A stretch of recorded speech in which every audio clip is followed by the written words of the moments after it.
일의 시사본부 시작합니다. 대통령이 해외 순방 후 이 비속어 논란과 공방 계속 이어지고 있습니다.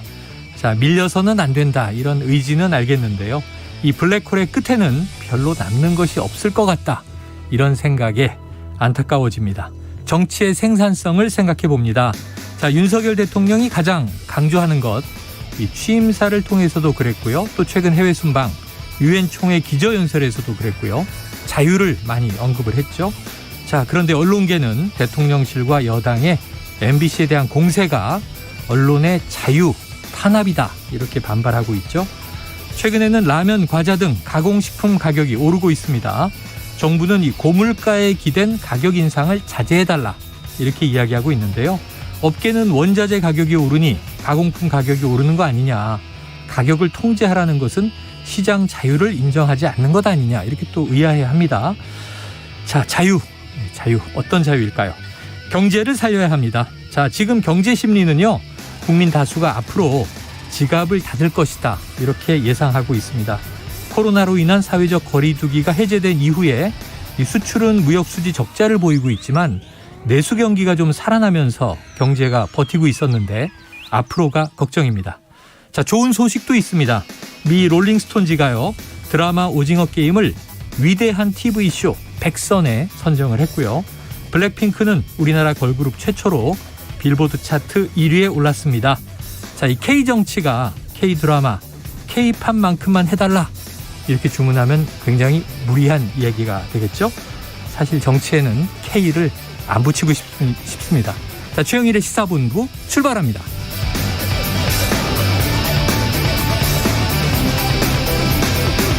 네, 1부에서는요, 오늘의 핵심 뉴스를 한입에 정리해드리는 한입뉴스 기다리고 있고요.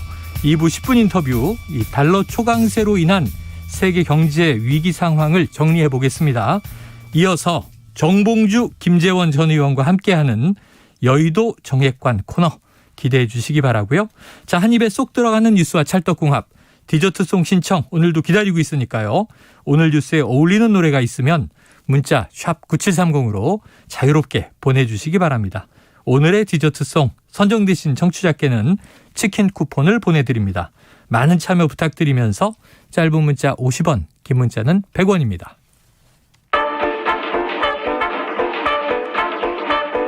최영일의 시사본부 한입뉴스. 네, 박정호 오마이뉴스 기자, 오창석 시사평론가와 한입뉴스 시작해 보죠. 두 분 안녕하십니까? 안녕하세요. 자, 이게 윤석열 대통령의 발언 논란, 충돌의 충돌, 격화의 격화, 지금 여야 어떤 얘기들 하고 있습니까? 네, 지금 국민의힘은 이 사안에 대해서, 그러니까 MBC가 처음에 자막을 잘못 써서 보도하는 바람에 이게 뭐 다른 언론 보도도 영향을 주고 이어지고 있다, 이런 상황이 이어지고 있다, 네. 이렇게 좀 보는 것 같아요. 자막 조작 사건. 그렇습니다. 어제 이제 주호영 원내대표가 이렇게 규정을 했는데요. 네. 이걸 네이밍해서 이거 계속해서 쓰고 있는 상황이에요. 그래서 MBC 편파 조작 방송 진상규명 태스크포스 이것도 구성을 했습니다. 그래서 오늘 어떻게 보면 첫 일정으로 서울 상암동 MBC 본사에 항의 방문했어요. 아, 네네. 그래서 그 MBC 경영센터 그 건물 앞에서 기자회견을 열고 이제 MBC가 이렇게 자막을 조작해서 방송한 거 이거 사과해라. 그리고 이제 바로 잡아라. 이런 얘기를 했고, 그다음에 지금 소장을 쓰고 있다고 하던데 내일 이 고발하겠다. 이런 또 얘기를 했습니다. 네. 이 사안에 대한 진상을 낱낱이 밝혀서 이렇게 이제 언론의 편파적인 보도 이걸 막겠다라는 게 국민의힘의 주장, 입장이고요. 그래서 MBC를 겨냥한 모습을 보이고 있는 상황이고, 반면에 이제 야당 민주당은 외교 라인을 좀 겨냥하고 있습니다. 어제 전해드린 것처럼 나왔던 것처럼 이 박진 외교부 장관에 대한 해임 건의안 이게 당론에서 이제 채택이 됐고요. 네. 만장일치로 채택이 된 상황이고, 아마 내일쯤에는 국회 본회의에서 이게 좀 해임 건의안이 처리가 되지 않을까. 이게 제적 과반수가 이제 찬성하면 통과거든요. 네. 300명 중에 이제 169석을 민주당이 갖고 있으니까 뭐 거의 통과가 된다라고 볼 수가 있겠습니다. 뭐 그런 얘기도 있어요. 그러니까 이게 어차피 대통령이 거부하면은 처리가 안 되는 건데 해임 건의안 통과돼도 인사권자 대통령이니까. 그렇습니다.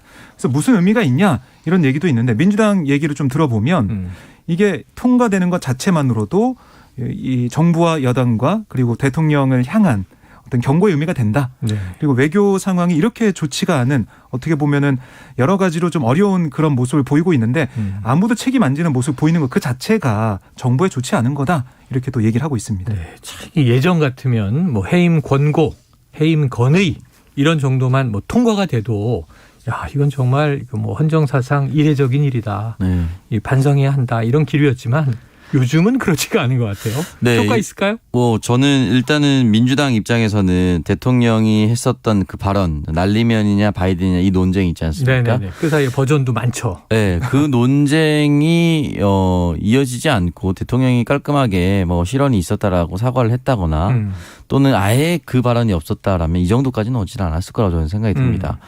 그런데 지금 민주당 입장에서는 대통령이 분명히 실언을 했다라고 민주당은 믿고 있는 거 아니겠습니까? 네.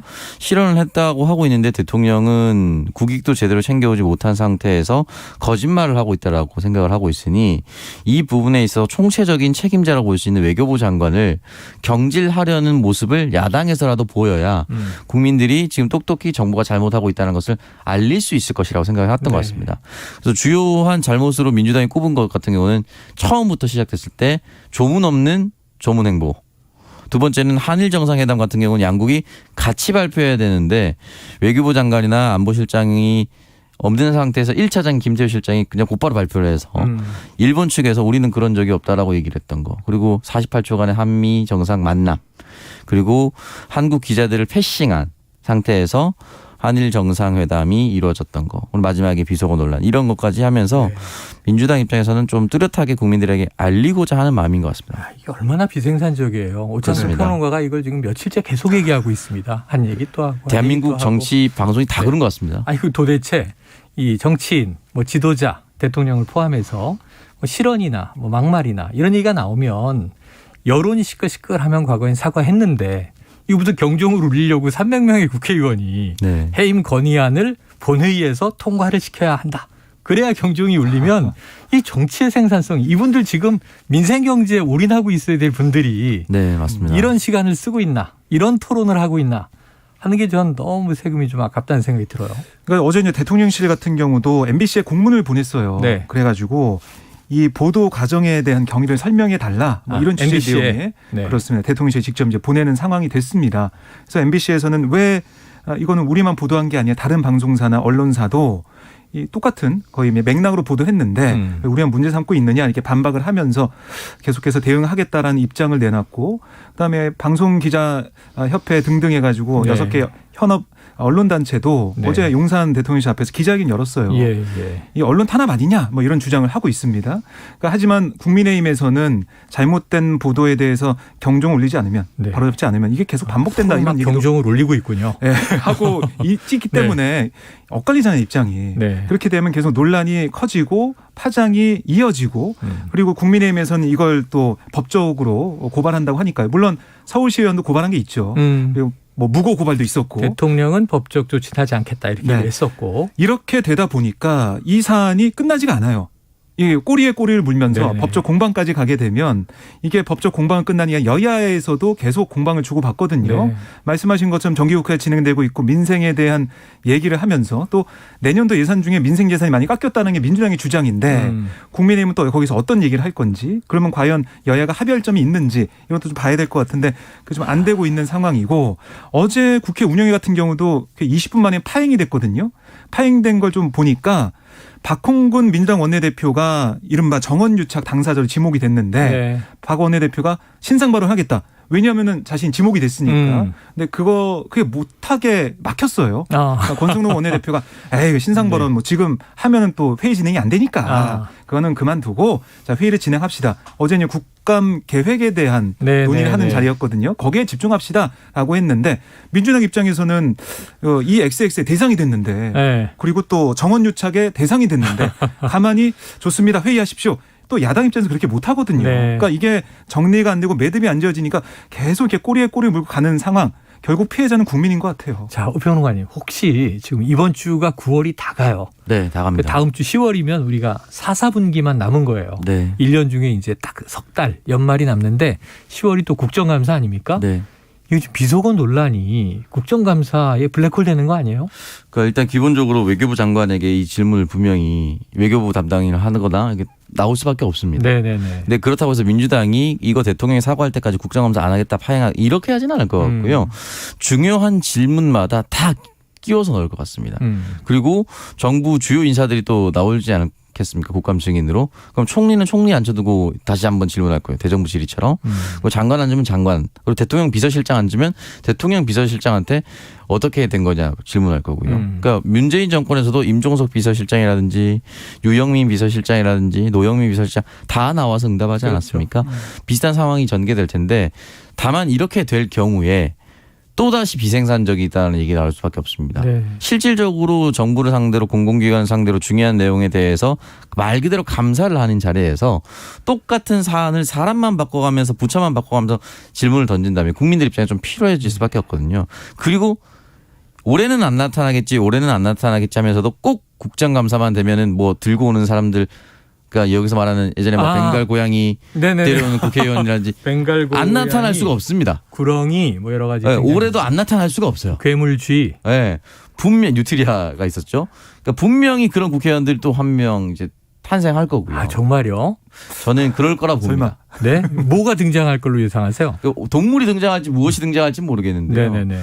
뭐 국정감사나 이런 것들에 대해서 예전에 고 노회찬 의원이 수감자가 서 있는 곳이 신문지 딱 몇 장 깔고 누웠을 때 그 정도밖에 되지 않는다. 네네. 이건 굉장히 훌륭한 국정감사입니다. 그러니까 이렇게 직관적으로 보여주면서 이렇게 힘든 열악한 시설이 대한민국에 있다. 이런 걸 알리는 건 저는 얼마든지 국회의원이 네. 흔히 말하는 쇼잉해도 되는데요. 다른 의미 본인 스스로가 주목받기 위한 그런 것들은 좀 없어졌으면 좋겠습니다. 자, 다음 주 기대해 봅니다. 지금 비속어 논란 벌써 딱 걱정되는 데들이 있어요. 운영위, 외통위, 과방위, 산자위. 예. 아우. 자, 상임위는 자, 본질에 집중해 주시기를 다시 한번 당부를 드리고요. 자, 해리스 미국 부통령이 내일 방한을 합니다. 지금 뭐 외교 이야기, 동맹 이야기 계속 나왔잖아요. 네. 어떻게 좀 어떻게 이 순항하리라고 잘 이루어지리라 보십니까? 우선은 관심의 초점은 결국에는 인플레이션 감축법, 미국의 IRA 이 법안으로 인해서 우리 전기차가 좀 손해를 보는 네네. 1,000만 원 상당의 보조금 혜택을 못 받는 상황이 되다 보니까 인플레이션 감축법. 네, 이걸 어떻게 좀 풀 것이냐. 그러니까 현대차 같은 경우도 이제 북미 지역에 이 전기차 공장을 만들고 하려면 시간이 좀 걸리거든요. 네네. 비는 그 몇 년 동안의 시간을 어떻게 하면은 이런 부작용이나 아니면은 손해 없이 좀 넘어갈 수 있는 거냐. 네. 이게 좀 봐야 될 것 같아요. 결국 그래서 윤석열 대통령의 이번 방미 같은 경우도 이 부분이 좀 잘 풀렸다면 환율 문제도 그렇지만 풀렸다면 좀 환영을 받을 수 있었는데 대통령실의 입장은 좀 잘 협의하고 검토하기로 했다라는 그런 얘기를 하고 있지만 우리 우려를 잘 알고 있다. 네, 그런 얘기를 해서 과연 그래도 될 것이냐라는 의구심은 남아 있는 상황에서 해리스 부통령이 와서 이 문제를 좀 우리가 좀 바라는 대로 우리가 좀 원하는 대로 우리의 국익에 도움이 되는 방향으로 좀 풀 수 있다면 윤 대통령과 해리스 부통령이 만날 텐데 내일 거기서 어떤 워딩이나 어떤 계획이나 이런 게 좀 나오게 된다면 우리 이제 업계에서는 산업계에서는 환영할 만한 일이 될 거고요. 어제 같은 경우 한덕수 총리와 해리스 부통령이 만났어요. 네네. 그래서 전기차 세제 혜택에 대한 한국의 우려를 이해했다. 이렇게 해리스 부통령이 얘기를 했습니다. 그래서 관련 협의를 지속하겠다 의사를 밝혔기 때문에 내일 해리스 부통령과 윤 대통령의 만남에서 좀 진전된 내용이 나올지 이것 좀 주목을 해봐야겠습니다. 자, 우리 입장에서는 절박한데 미국 백악관 쪽에 또 이제 보도나 발표들을 따르면 지금 이제 이 해리스 부통령의 방안이 전기차 문제가 주요 핵심 의제가 아니다. 이렇게 보고 있는 것 같아요. 네. 지금 이 DMZ를 방문한다는 이야기까지는 나와 있죠. 그래요. 알겠습니다. 이제 일단 내일 와서 어떤 논의들이 있는지 보고 어제 아베 전 총리 국장 이후에도 전기차 문제를 또 한 총리가 전달했다고 하니 이건 앞으로의 흐름을 지켜보겠습니다. 저 이 대목에서 말씀드리고 싶은 게 우리 정부가 어떤 외교를 할 때 너무 조급해하지 않았으면 좋겠어요. 네네. 어쨌든 한일 정상회담을 하고 싶으면 한일 관계 개선을 위해서 그걸 충분히 지지하는 국민들이 있으면 외교실 1차장이 갑자기 나와서 일본이 발표하기도 전에 또는 날짜와 시간을 맞추지 않고 먼저 발표해버리면 상대국이 당황스럽습니다. 이 대목에서 제가 이 말씀을 드리는 이유가 한 외신 기자가 지금 카멀라 해리스 DMZ 방문 네네네. 한덕수 총리 측에서 먼저 공개를 하는 바람에 부랴부랴 백악관에서도 우리가 그렇게 응하기로 했다라고 응답할 수밖에 없었다 이렇게 기사가 나왔거든요. 보통 이런 게 중요한 게 결정이 되면 동시에 발표를 합니다. 그렇죠. 이건 어떻게 보면은 일종의 외교 결례처럼 느껴질 수도 있어요. 미국 입장에서는. 그러니까 이런 것들은 어차피 결정이 되었다면 먼저 이렇게 사실 이게 무슨 뭐 특종 보도, 단독 보도 이런 게 아니잖아요. 네. 정부가 하는 일이라면은 외교의 관례를 좀 잘 따라서 양국 간에 발맞춰서 동시에 발표하는 것 해도 어차피 오실 거잖아요. 그렇다면 그런 부분에 있어서는 좀 기본 룰은 서로가 지켜나가야 된다고 생각합니다. 네. 너무 조급하지 않았으면 좋겠다. 그 한일 정상회담 할 때는 회담이 시작하고 기자들에게 알려줬잖아요. 네. 그런 사례도 있어요. 그때는 좀 급했어야죠. 그때는 조급했어야 한다. 네. 자, 완급 조절이 항상 문제입니다. 자, 지금 이재명 민주당 대표가요. 오늘 이 교섭단체 대표 연설했습니까? 네, 어떤 그렇습니다. 메시지 나왔나요? 네, 뭐 크게 한 두세 가지로 볼 수가 있는데요. 하나는 외교 관련돼서 지금 이 정부 여당의 또 대통령의 외교가 참사다라고 규정을 하면서 책임을 분명히 묻겠다라는 얘기를 했습니다. 제1당으로서 이번 외교 참사의 책임을 분명히 묻겠다.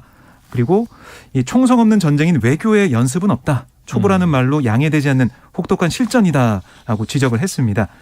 그리고 조문 없는 조문 외교, 굴욕적 한일 정상회동은 국격을 훼손했다. 또 전기차 차별 시정을 위한 IRA 논의와 한미 통화사업부는 순방의 핵심 과제였는데 꺼내지도 못한 의제가 됐다라고 주장을 했고요. 그래서 국익 우선 실용 외교의 원칙 아래 경제 영토 확장에 초당적으로 협력하되 국익과 국가 위상 훼손에는 강력 대응하겠다라고 얘기를 했고 앞에 저희가 이제 국민의힘이 자막 조작 사건으로 규정한 그 사안에 대해서도 책임을 국민과 언론, 야당에 뒤집어 씌우려는 시도는 결코 성공하지 못할 거다라고 경고를 했습니다. 또 하나가 눈에 띄는 부분이 이제 개헌이에요. 개헌 얘기를 했는데 5년 단임 전에 4년 중임제로 바꿔서 책임 정치해야 된다. 또 국정의 연속성을 높여야 된다. 이런 얘기를 했고 이외에도 결선 투표 도입이나 국무총리 국회 추천제, 감사원의 국회 이관 얘기도 했고요. 대통령 임기 중반인 22대 총선이 적기다. 이때 개헌을 하자라는 시점도 제시를 했습니다. 네. 그리고 아울러 민생에 대한 얘기도 강조를 했는데 법인세 인하와 3주택 이상 종합부동산세, 누진세 폐지나 서민 예산 삭감 이걸 언급한 다음에 이거는 부자 곳간을 채우는 정책이다. 서민 지갑만 털고 있다라고 얘기하면서 이걸 좀 민주당이 막아서겠다라고 선언도 했습니다. 네. 자, 굉장히 많은 의제 들리겠어요. 우평론가님, 이 첫 번째 데뷔전인 셈인데 네. 당대표가 되고 나서 이 원내 교섭단체 대표 연설. 자, 어떻게 평가하십니까? 대통령 선거의 연장선. 왜냐하면 한번 이제 국가를 어떻게 운영하겠다라는 마음을 먹었었던 당대표이기 때문에 네네. 그러한 아주 굵직한 내용들이 많이 나왔습니다. 그리고 지금 소개되지 않은 부분에 있어서 한반도의 평화에 대한 얘기도 나왔고요. 네. 기후 위기에 대한 내용도 나왔고요. 저출생을 어떻게 해결할 것인가에 대해서 아주 극명한 위기다. 지방 소멸이 곧 국가의 소멸이다. 라고 경각심을 내요. 이 이슈는 최근에 윤석열 대통령도 강조를 했는데. 네, 이 부분은 사실 여야 할 것 없이 모든 국민들이 걱정하고 네네. 있는 부분이고요. 다만 이제 기본 사회라는 표현을 썼습니다. 이게 이제 기본 소득이라는 표현을 쓰지 않고 네. 기본 사회라는 표현을 쓰고 다만 기본 소득이라는 단어가 등장한 것은 국민의힘 정강정책 제1조 1항에도 기본 소득을 명시했다. 네. 라고 나왔어요. 기본 소득이라는 표현이 여기서 나왔거든요. 그래서 이재명 대표가 꿈꾸는 기본 사회라는 것이 이런 국민의힘 정강정책에도 들어가 있는 기본소득이 보편적으로 지급이 되는 시대인 것인지 또는 다른 문단과 다른 문장에서 발견할 수가 있는 모든 노인에게 월 20만 원 또는 그 세모녀 그리고 계란 한 판 때문에 감옥에 간 사람 이 사례가 등장합니다. 전문에. 그런 사람들이 최저생계선을 유지할 수 있는 말 그대로 삶의 최저선을 지키는 기본 사회를 말하는 것인지는 아직 불명확합니다. 네. 하지만은 이재명 후보가 꿈꾸는 것이 어느 정도 선진국에 걸맞는 최저 생계선을 지키기 위해서 노력하겠다는 것으로 해석이 될 수 있습니다. 자, 지난 대선의 연장선이다. 이렇게 이야기를 평가를 해 주셨고요. 그런데 지난 밤 사이에 이재명 전 도지사 시절에 경기도지사 시절에 측근으로 알려진 이화영이라고 하는 인물이 구속이 됐어요. 그렇습니다. 어떤 인물이고 어떤 혐의고 왜 구속이 된 거죠? 네, 이화영 킨텍스 대표 이사인데요. 2018년 8월부터 2020년 1월 뭐 그때쯤에 이제 경기도 평화부지사를 역임을 했는데 부지사였죠. 예, 이재명 대표의 측근이다. 네. 그러니까 이재명 경기도지사 시절에 측근으로서 활동을 했다라는 게 기본적으로 이제 검찰이 지금 보고 있는 그런 사안인 것 같고, 그리고 이제 이번 혐의가 좀 뭐냐면 경기도 평화부지사 역임했을 때 그리고 킨텍스 대표를 맡은 2020년 9월부터 올해 초까지 3년 정도 동안 쌍방울로부터 법인카드 외제차 같은 이런 걸 받아서 뇌물액이 2억 5천만 원 정도 된다. 네네. 혐의를 받고 있는 거죠. 이 법원의 판단은 뭐냐면 범죄 혐의가 소명된다. 또 증거인멸에 우려가 있다라고 영장 네. 발부 사유를 밝혔습니다.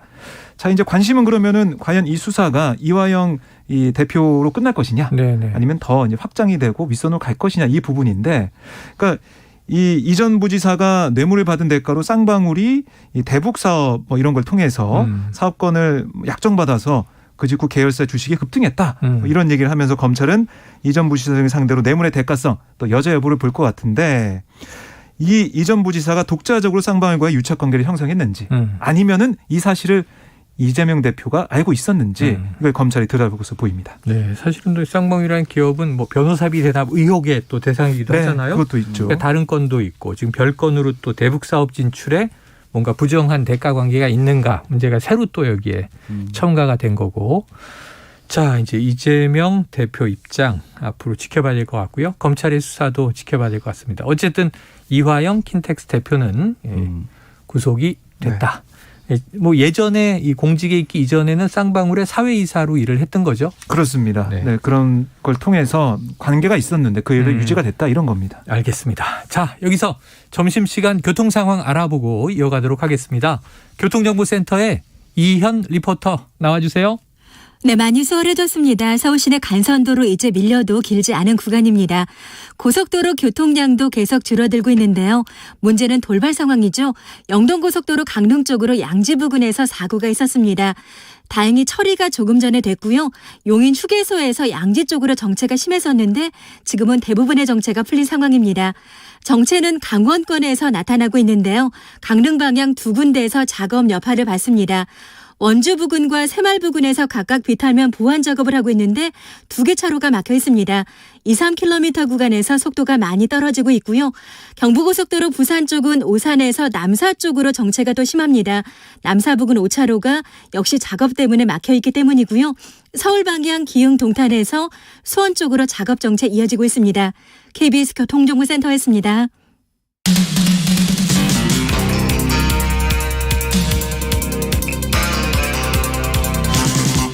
최영일의 시사본부. 네, 이게 오늘 속보로 나와서 이게 뭐지 그랬는데요. 민주당이 한동훈 법무부 장관을 고소한다. 근데 이게 고소의 내용은 허위사실 유포다. 이게 무슨 일인가 봤더니 어제 오후 2시부터 헌법재판소에서는 이 이른바 검수완박 법안, 민주당은 이 표현을 싫어하니까요. 검경수사권 조정 법안. 네. 이것이 이제 위헌이다라고 권한쟁의 심판 소송을 청구했던 거잖아요. 그렇습니다. 정부가. 네. 자, 그래서 어제 이제 국회와 법무부가 헌재에서 충돌을 한 거죠. 네. 근데 그 내용 중에 어떤 허위 사실이 있다는 거예요? 그러니까 이제 5시간 정도 양측이 뭐 쟁점에서 팽팽하게 부딪혔습니다. 네. 긴장감이 느껴졌었는데요. 말씀하신 것처럼 이 검찰청법과 형사소송법 개정 법률 이게 위헌적 내용을 담고 있는지 이 부분과 또 이 개정 행위 자체가 어떤 위헌적인 절차에 의한 것이었는지. 절차의 문제도. 네, 두 가지가 핵심 쟁점이에요. 네. 근데 한동훈 장관이 어제 모두반에서 어떤 얘기를 했냐면 이 법률, 그러니까 이른바 이제 한동훈 장관 표현대로라면 검수완박법, 이거는 헌법상의 검사의 수사, 소추 기능이 정상적으로 작동되기 어렵게 제한해서 국민을 위한 기본권 보호 기능을 본질적으로 침해했다. 이렇게 얘기를 했어요. 네. 근데 이 얘기를 민주당이 듣고 이제 오늘 판단한 것은 네. 이거 허위사실 유포다. 이런 겁니다. 아니 우리 이제 법에 보면 이게 검사는 인권 보호를 위해서 존재하는 거지 수사를 꼭 이제 검찰이 해야 된다. 네네. 검찰만 해야 된다. 이런 건 없는 건데 예. 왜 이렇게 허위사실 유포라냐. 또 기본권 보호 기능을 본질적으로 침해했다라고 하는데 그렇지 않다라는 게 민주당의 입장이었으니까 거기에 이제 맞춰서 한동훈 장관이 허위사실 유포한 거니까 여기에 네네. 책임을 묻겠다라는 얘기를 한 거예요. 경찰에 아마 오늘 오후에 이제 고발하겠다, 고소하겠다 이렇게 얘기를 하고 있습니다. 자, 어제 헌재에서의 충돌 이후에 또 소송전이 벌어질 분위기인데 자 헌법에 통달한 오평론가님. 자 헌법 안에 지금 이제 검사만 수사할 수 있다. 또 검사에게 수사권이 있다. 이 직접적인 표현은 없고 네. 이게 이 소추라든가 네. 혹은 이제 이 영장 청구 이런 권한은 있잖아요. 네. 근데 이제 검찰 측의 주장은 이런 것 같아요.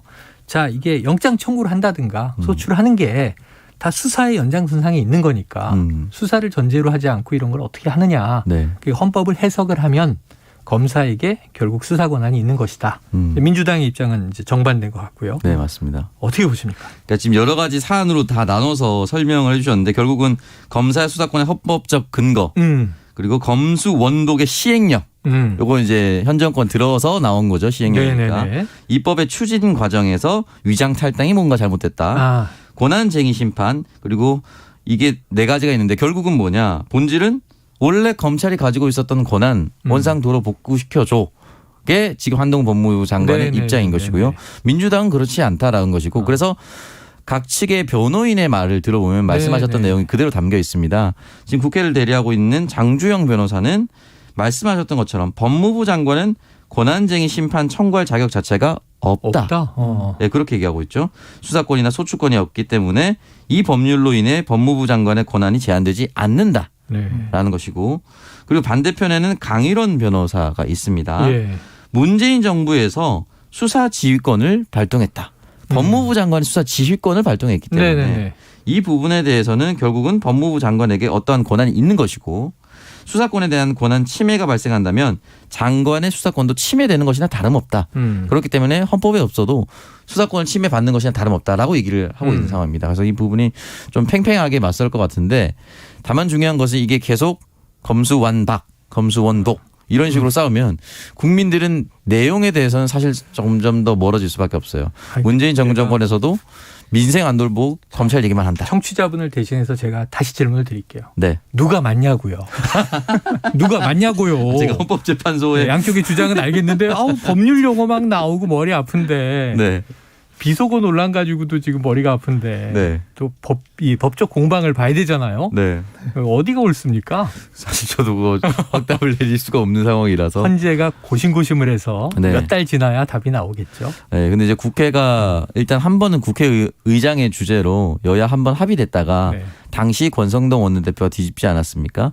근데 국회가 여야 합의된 사항에 대해서 통과시킨 법안을 다시 돌이키는 거는 저는 좀 쉽지는 않아 보입니다. 네. 그래요. 아유, 참 뭐 좋은 소식 없나요? 자, 이게 정부 여당이 오늘 보니까 당정 협의하는 것 같고요. 심야 택시 승차난을 해소하겠다. 좀 뭔가 뾰족한 답이 나왔나요? 네, 그러니까 계속 이제 논의를 하고 있는 과정인데, 그러니까 택시가 너무 잡기가 어려워요. 아우. 밤 같은. 잡아보셨던 분은 아시겠지만, 아우, 이게 늦은 시간 뉴스를 네. 한 10시, 11시, 12시 하면요. 이 여의도 KBS 앞에도 택시가 안 잡혀요. 그러니까 집에 가기 어려운 상황이 이어지고 비 있는데, 오는 날 자전거 타고 간 적도 있어요.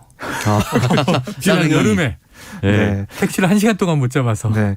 제가 그렇게 정말 심야에는 택시 잡기가 어렵다. 승차난, 택시난이 계속되고 있어가지고 이거 해소하겠다라는 게 당정의 오늘 얘기의 네. 포인트였고요.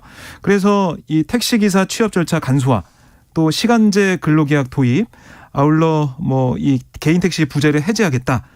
또 심야 운행을 유도하기 위해서 심야 시간 호출료 인상 이런 것들 추진하겠다라고 강조를 했습니다. 네.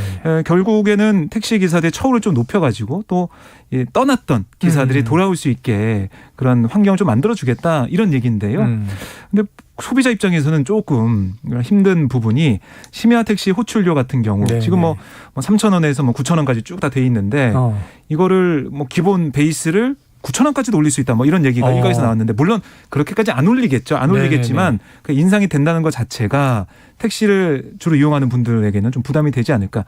물론 그게 잘 풀려가지고 택시가 좀 늘어난다면 모르겠지만 이게 여러 가지 얘기가 나오고 있는 게 회사 택시 문제, 네. 이른바 산학금 문제가 해결이 안 됐기 때문에 생활하기가 좀 힘들어서 기사분들이 못 오는 상황도 있다라는데 거기에 대한 근본적인 대책은 어떤 게 좀 있을지. 어쨌든 뭐 간단하게 말하면 이 일은 힘든데 급여는 작다. 처우가 열악하니까 이제 떠나는 거 아니겠습니까? 네. 노동하는 분들이. 그래서 그걸 좀 다시 좋게 만들어서 돌아오게 하겠다는데 근본적인 문제가 산학금 혹은 뭐 기본 월급제라든가 이런 문제가 잘 갖춰지고 복지도 좋아야 될 텐데 예를 들면 지금 기본 요금 오른다는 얘기 있고 할증 요금 오른다는 얘기도 있는데 지금 호출료 같은 게 또 많이 오를 것 같아요. 들어가 있습니다. 근데 네. 올랐는데 택시는 여전히 안 잡히면 이게 택시 사용자들은 더 화가 나는 거 아니에요? 해결될까요? 그럼 택시 회사만 좋은 일 시켜줬다라는 평가를 또 받을 수밖에 없거든요. 궁극적인 해결 방안은 좀 쉽지 않아 보이는데 그러면 지금 택시가 어느 정도 진짜로 모자란지에 대해서 현황 파악을 좀 해야 돼요. 수요 공급 조사를 하고 수요 공급 조사를 저는 면밀히 해야 된다고 봅니다. 예전에 택시를 또 무분별하게 이제 면허권을 발급했더니 택시가 남아 돌아요.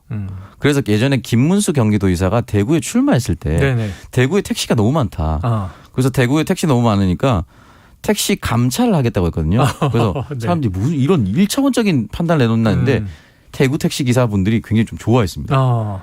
이게 사실은 그래서 소비자 택시를 이용하는 이용객들의 입장과 택시를 실제 운행하는 또 택시 운전자의 입장이 또 달라요. 그러니까 이 부분에 대해서 지금 부족하니까 확 늘려야지. 근데 늘렸는데 그 책임이 모두 여기서 말한 책임은 요금이죠. 요금 인상은 모두 소비자에게만 전가가 되고 택시 회사 운전자들은 별로 상황이 밝히지 않은 상황에서 택시 회사만 불려준다. 이 상황을 어떻게 세 개를 다 고려해서 갈 것인가를 좀 고민해야 됩니다. 쉽지 않습니다. 이게 플랫폼 택시 문제도 있고요. 네. 경쟁이 늘었고 그다음에 이통사고 요즘에 가맹 택시들도 많아서 이제 콜을 어디서 어떻게 받느냐 또 그 요금 배분을 어떻게 하느냐 문제도 있고 그러니까 김문수 전 지사 얘기하니까 굉장히 옛날 얘기인데 이분 이제 택시 면허도 또 직접 따서 네네. 운전도 했었죠. 2016년 선거로 기억합니다. 네. 그러니까 결국에는 택시 기사분들이 좀 마음 놓고 일할 수 있는 네네. 행복하게 일할 수 있는 그런 일터를 어떻게 만들 것이냐. 여기에 주안점을 둬야지 요금 올린다고 해서 택시 기사나 아니면 플랫폼 사업자만 뭐 돈 버는 그런 네. 쪽으로 가면 안 된다. 이건 좀 명심을 해야 될 것 같습니다. 그래요. 알겠습니다. 자, 또 지금 기재부가 국회 자료 요구에 국감 관련해서 의원실에서 자료 요구가 많으니까 제출 곤란 이렇게 답하라. 공공기관의 일괄 지침을 내렸다. 야, 이건 지금 또 이 정치권에서 심각하게 좀 파장이 있을 것 같은 얘기인데요. 네. 내일 좀 시간이 되면 다뤄보도록 하겠습니다. 끝으로 기분 좋은 소식은 어제 평가전이 있었는데 네. 우리 국대 월드컵 벤투호 손흥민의 헤딩골로 1대0으로 이겼습니다. 좋은 소식도 있어야죠. 네, 맞습니다. 자, 오늘은 여기서 한입뉴스 마무리할게요. 박정호 기자, 오창숙 평론가 수고하셨습니다. 고맙습니다. 바로 이 좋은 소식에 정치자분의 디저트송에 비밀이 숨어 있습니다. 청취자 9193님, 어제 카메룬전 손흥민 골에 월드컵이 더욱 기대됩니다. 시사뉴스가 너무 재미없고 머리 아프니까 벌써 연말 월드컵을 기다리시는 것 같아요. 자, 이 트랜스픽션의 노래입니다. 이 노래를 들으면 벌써 막 이제 열정이 불타오르죠. 승리를 위하여 듣고 저는 2부로 돌아옵니다.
안녕하세요.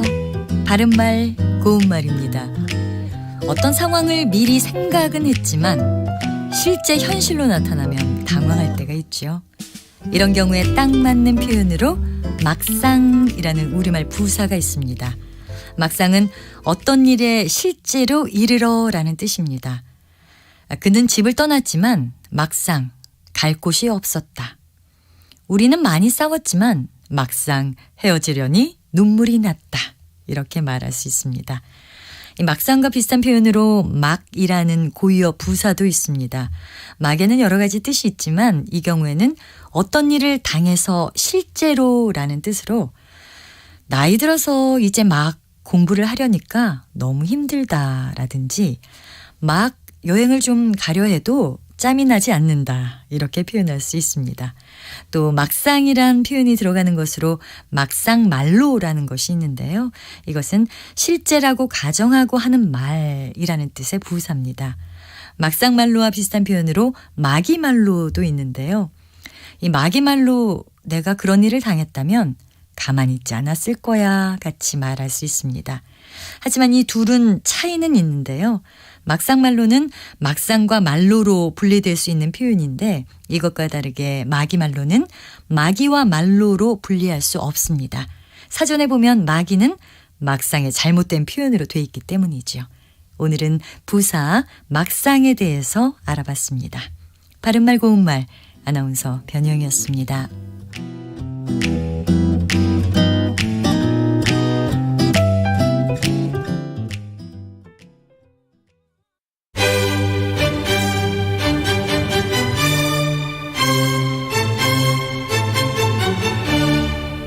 여유로운 저녁 시간, 고품격 시사토론과 함께하세요.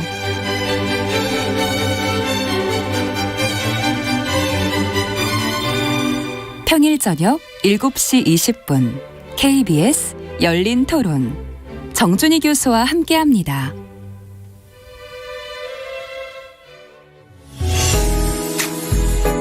역사, 예조판서 그다음에 좌천성을 지낸 유근이라는 분, 이분이 경제, 달러가 좀 전 세계적으로 좀 귀해졌습니다.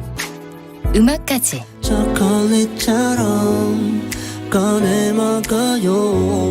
잠들기 전 꺼내 먹는 지식 알사탕. KBS 1라디오 김성환의 시사야. 평일 밤 10시 5분 당신을 기다립니다. 놓치지 마요.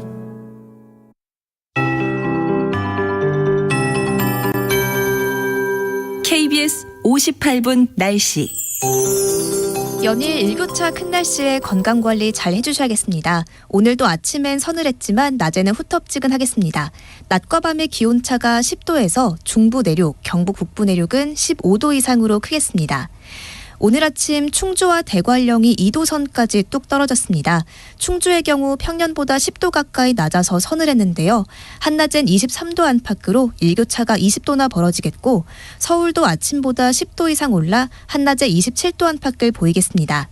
그 밖의 지역도 대전 25도, 광주, 부산, 제주는 26도가 예상됩니다. 하늘에 구름이 많아서 어제보단 기온이 낮은 곳도 있겠습니다. 내일은 전국이 27도 안팎까지 오르겠고요. 금요일엔 서울의 낮 기온이 28도, 광주, 대구 29도까지 올라 이번 주 늦더위가 이어지겠습니다. 다음 주 화요일 전국에 비가 내린 뒤 한낮 기온이 25도 아래로 많이 선선해질 전망입니다. 한편 제주도는 오늘 오후까지 산지를 중심으로 약한 빗방울이 떨어지는 곳이 있겠습니다. 그 밖에 전국엔 구름만 많이 지나겠고요. 중북부 지역과 남해안으로 자외선이 강하게 내리쬐겠습니다. 당분간 시원한 비 소식 없이 대기가 메말라가겠습니다. 바깥 활동하실 때 불씨 관리에 신경을 써주시는 게 좋겠습니다. 지금 서울의 기온은 23.1도, 습도는 63%입니다. 박다효입니다.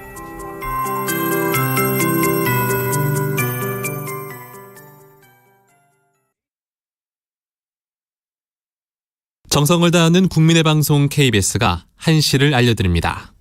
AM 711kHz, FM 97.3MHz, KBS 1라디오입니다. HLKA.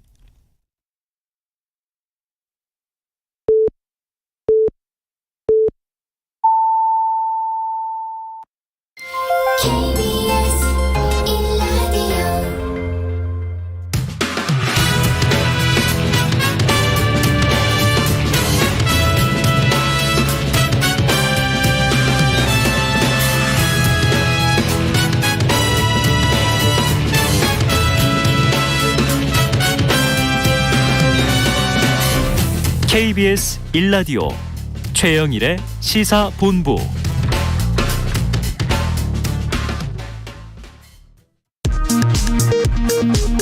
이 시각 라디오 정보센터 뉴스입니다. 더불어민주당 이재명 대표는 후반기 정기국회 첫 교섭단체 대표연설에서 기본적인 삶이 보장되는 사회로 나가야 한다고 강조하고 제1당으로서 이번 외교 참사의 책임을 분명히 묻겠다고 밝혔습니다. 국민의힘은 더불어민주당 이재명 대표의 연설에 대해 줄곧 기본을 외쳤지만 그 어디에도 기본이 없는 연설이라고 혹평했습니다. 국민의힘 이준석 전 대표가 정진석 비상대책위원장의 직무를 정지해달라면은 가처분 신청 등에 대한 법원 심문이 시작됐습니다.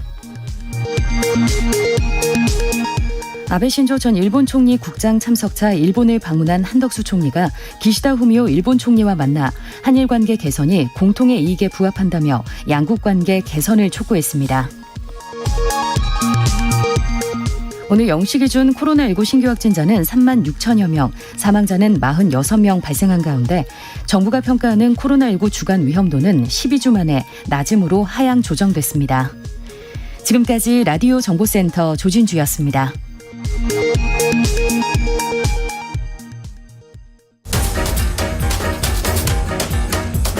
최영일의 시사본부 10분 인터뷰. 네, 화제 이슈를 콕 짚어보는 10분 인터뷰 시간입니다. 자, 이 미국의 달러화 강세가 지속되면서 영국 파운드화는요 역대 최저로 떨어지고 세계 경제가 휘청거리고 있습니다. 자, 이런 가운데 블룸버그 통신이요 아시아에서 제2의 외환 위기가 올 수도 있다, 이런 경고를 날렸습니다. 자, 오늘은 현재 경제 상황을 진단해 보고요. 경제 위기 속에서 우리가 어떻게 대처해야 할지 대책을 알아보는 시간입니다. 자, 그래서 한국국제금융학회 회장을 맡고 계신 성태윤 연세대 경제학부 교수를 전화로 연결하겠습니다. 자, 성 교수님 나와 계시죠? 네, 안녕하십니까? 네, 이게 국내 경제뿐 아니고 뭐 세계 경제가 휘청휘청합니다. 현재 경제 상황 좀 어떻게 평가하고 계세요? 매우 위험한 상황이라고 볼 수 있고요. 특히 미국의 대폭적인 인플레이션에 의한 기준금리 인상이 이루어지고 있는 상황이고 우리 자신 역시 물가 상승세가 상당한 부분이어서요. 네. 실물 경기의 위축과 함께 금융시장의 불안, 특히 환율을 중심으로 한 우리나라 통화가치 하락이 이어지면서 전체적인 불안감이 높아지고 있는 상황으로 평가됩니다. 네, 자, 말씀하신 것처럼 오늘 아침 당장 환율이 한 10시 기준으로 보면 1,431원. 자, 코스피 코스닥도 모두 하락 출발. 자, 이제 환율이 1,500원대를 넘길 수도 있다, 이런 전망이 나오는데 환율 상승세가 언제까지 좀 지속될 걸로 전망하십니까? 현재와 같은 추세가 지속된다면 외환 위기나 2008년 글로벌 금융위기 당시에 겪었던 어려움에 필적할 수 있는 금융시장의 위험도가 높아질 수 있기 때문에 이에 대한 적극적인 대응이 필요하고요. 네. 그렇지 않은 상황에서는 실질적인 위험이 증가할 수 있고 이에 따른 국민들의 생활고가 깊어질 수 있는 어려운 국면으로 판단됩니다. 어려운 국면이다. 자, 이 블룸버그 통신이 미 달러화의 초강세로 아시아 금융위기가 재현될 수 있다, 이런 보도를 해서 말이죠. 자, 한국 원화가 아시아 각국 통화 중에 가장 취약한 통화라고 분석하기도 했는데 이건 좀 근거가 있습니까? 네, 몇 가지 이유가 결합되면서 이러한 상황이 연출되고 있는데요. 일단 첫 번째는 미국의 금리 인상이 이루어지는 가운데 우리나라 통화당국에서 충분한 금리 인상이 어려울 것으로 이야기를 하면서 실질적인 한미 금리 역전이 지속될 수 있다 또는 악화될 수 있다라는 우려가 번지고 있는 상황이고요. 이러한 부분들이 우리나라 통화가치 하락을 부추기고 있는 것으로 생각됩니다. 네. 여기에 추가적으로 최근까지 우리나라 통화가치가 떨어지고 있음에도 불구하고 수출이 크게 증가하지 않았고요. 이러한 우리나라 수출의 증가가 이루어지지 않으면서 향후에 외환 확보 내지는 경기 상황에 대한 우려가 번져 있는 상황이고요. 이러한 부분들이 결합되면서 금융시장과 실물 경기 양쪽에서 압박을 하는 가운데 우리나라 통화 가치가 떨어진 부분은 추가적인 물가 상승 요인으로 작동하고 있기 때문에 이 부분 역시 한국 경제에 추가적인 부담이 될 것이고 이러한 부분을 반영해서 해외에서 평가가 나빠지고 있는 것으로 판단됩니다. 교수님 말씀 들으면서 다 연결이 돼 있고 복합적으로 이게 악순환으로 작용할 수 있다. 자, 아까 이 외환위기 당시와 좀 현재 상황이 유사하다, 이런 말씀도 주셨어요. 구체적으로 좀 어떤 점이 그렇습니까? 가장 중요한 점은 현재 우리나라의 주력 산업인 반도체 경기가 하강하고 있는 국면이고요. 반도체 경기는 그 산업 자체의 특성 자체보다는 중요한 것이 우리나라 입장에서 주력 산업으로 가장 중요한 외환 획득을 위한 채널이 되겠습니다. 근데 이제 이 채널이 향후에 약화될 수 있다. 또 최근으로 이미 약화를 조금 보이고 있기 때문에 이런 부분들이 위험한 상황을 만들어낼 수 있는 것이고요. 1997년 외환위기 직전에도 우리나라의 전반적인 수출 상황이 부진한 부분들이 영향을 미쳤는데 이 부분과 연결해서 설명할 수 있는 부분이 되겠고요. 역시 미국이 전반적으로 금리를 올리는 상황은 전 세계적인 글로벌 경기에 부정적인 영향을 주는 환경이기 때문에 대외 환경 여건이 악화되고 있는 상황이어서 이러한 부분들이 결합되면서 위험도가 높아지고 있는 것으로 평가할 수 있겠습니다. 네. 자, 그런데 이제 정부 입장은 조금 다릅니다. 추경호 경제부총리도 그렇고 지금 상황이 과거의 IMF 외환위기 또 금융위기 때와는 좀 다르다 이렇게 얘기하고 있습니다. 교수님 보시기에도 좀 다른 점도 있습니까? 네, 물론 다른 점도 있고요. 당시와 가장 크게 다른 점은 그때에 비해서 우리나라가 외환보유고를 상당한 액수로 가지고 있다는 점은 다른 점이 되겠습니다. 네. 그럼에도 불구하고 위험 요소가 상당한 것은 우리가 외환보유고를 가지고 있다고 해서 특정한 환율대를 방어하는 것은 매우 쉽지 않은 일입니다. 왜냐하면 외환보유고를 상당 부분 사용해야 되기 때문에 그러한 경우에 외환보유고가 사용되면서 이후에 추가적인 우리나라 통화가치 하락 압력이 생기게 되면 전체적인 외환시장의 위험도가 증가할 수 있기 때문에 실질적으로 외환보유를 가지고 있다 하더라도 다만 우리나라 환율이 변화하는 속도, 즉 우리나라 통화가치의 하락 속도를 저지하는 정도는 사용할 수 있지만 실질적인 레벨이라고 할 수 있는 이제 특정 환율대를 방어하는 데는 어려움이 있다고 보여지고요. 이제 이런 부분들이 차이가 있음에도 불구하고 위험도가 상당히 있는 것 역시 우리가 인정할 수밖에 없다라고 생각이 듭니다. 네, 자 그렇다면요. 지금 현재 상황을 놓고 정부가 좀 시급하게 취해야 할 조치들 어떤 것들이 있겠습니까? 몇 가지 조치가 있겠습니다. 이제 첫 번째는 아까 말씀드린 것처럼 현재 상황을 악화시키는데 우리나라 통화당국의 커뮤니케이션 이슈가 있었다고 보여지고요. 네네. 그거는 미국의 대폭적인 금리 인상을 앞둔 상황에서 우리 통화당국이 연말까지 25bp라고 부르는데 이제 0.25%포인트의 매우 낮은 금리 인상만을 하겠다고 한 부분에 대한 통화정책 일종의 안내에 대한 변경은 추가적으로 필요할 것 같고요. 일단 이제 완전히 미국 수준으로 따라가지 않는다 하더라도 우리가 상황에 따라서는 보다 유연하고 탄력적으로 통화정책을 할 것이다라고 시장에서 이해할 수 있도록 만들어주는 부분이 중요하고요. 이게 첫 번째가 되겠고요.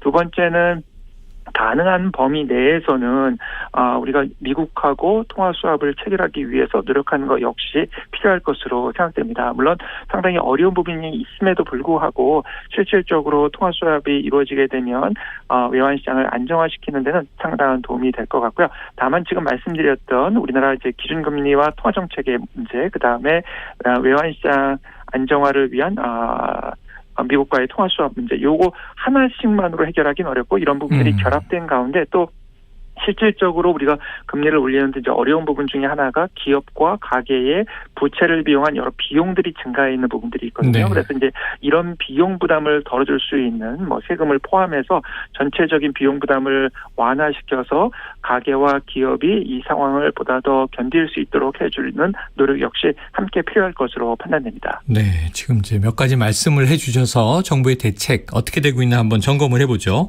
자, 환율 대책 말씀하셨던 통화 수합 가 많이 거론이 됐습니다. 그런데 이창용 하는 총재가 한미 스와프는 이론적으로는 필요 없는 상황이다 이렇게 이야기를 해서 이게 정말 필요 없는 겁니까? 아니면 뭔가 심리적인 시그널입니까? 좋을 것 같습니다. 이제 위기가 나지 않은 상황에서는 통화 수합 라인을 통해서 돈을 빌려오지 않는 것은 맞고요. 그게 이제 아마 이론적이라는 표현을 하신 것 같습니다. 근데 이제 문제는 현재 상황이 위기와 같은 상황으로 치닫고 있다라는 점을 인식을 할 필요가 있다라고 생각이 들고요. 네. 이제 그 부분 때문에 시장을 실질적으로 안정화시키는 데는 상당한 도움이 되는 것 역시 사실이다. 이렇게 평가해야 될 것 같습니다. 네. 다만 이게 만병통치약은 아닌 것도 맞습니다. 그러니까 2008년도 글로벌 금융위기 당시에 우리가 통화 수합을 통해서 당시의 위기를 극복하는 데 상당한 도움을 받았던 것도 사실이고요. 그러나 통화 수합이 있음에도 불구하고 충분한 기준금리 인상 대응이 이루어지지 않게 되면 지금 이제 일본과 같은 상황에서는 충분히 역할을 못하는 것도 사실입니다. 따라서 말씀드린 것처럼 통화 수합을 통한 시장의 안정화 조치 그리고 미국의 기준금리 인상에 따른 적절한 우리 역시 기준금리 대응 이런 부분들이 같이 종합적으로 정책이 이루어져야 될 것으로 판단됩니다. 네.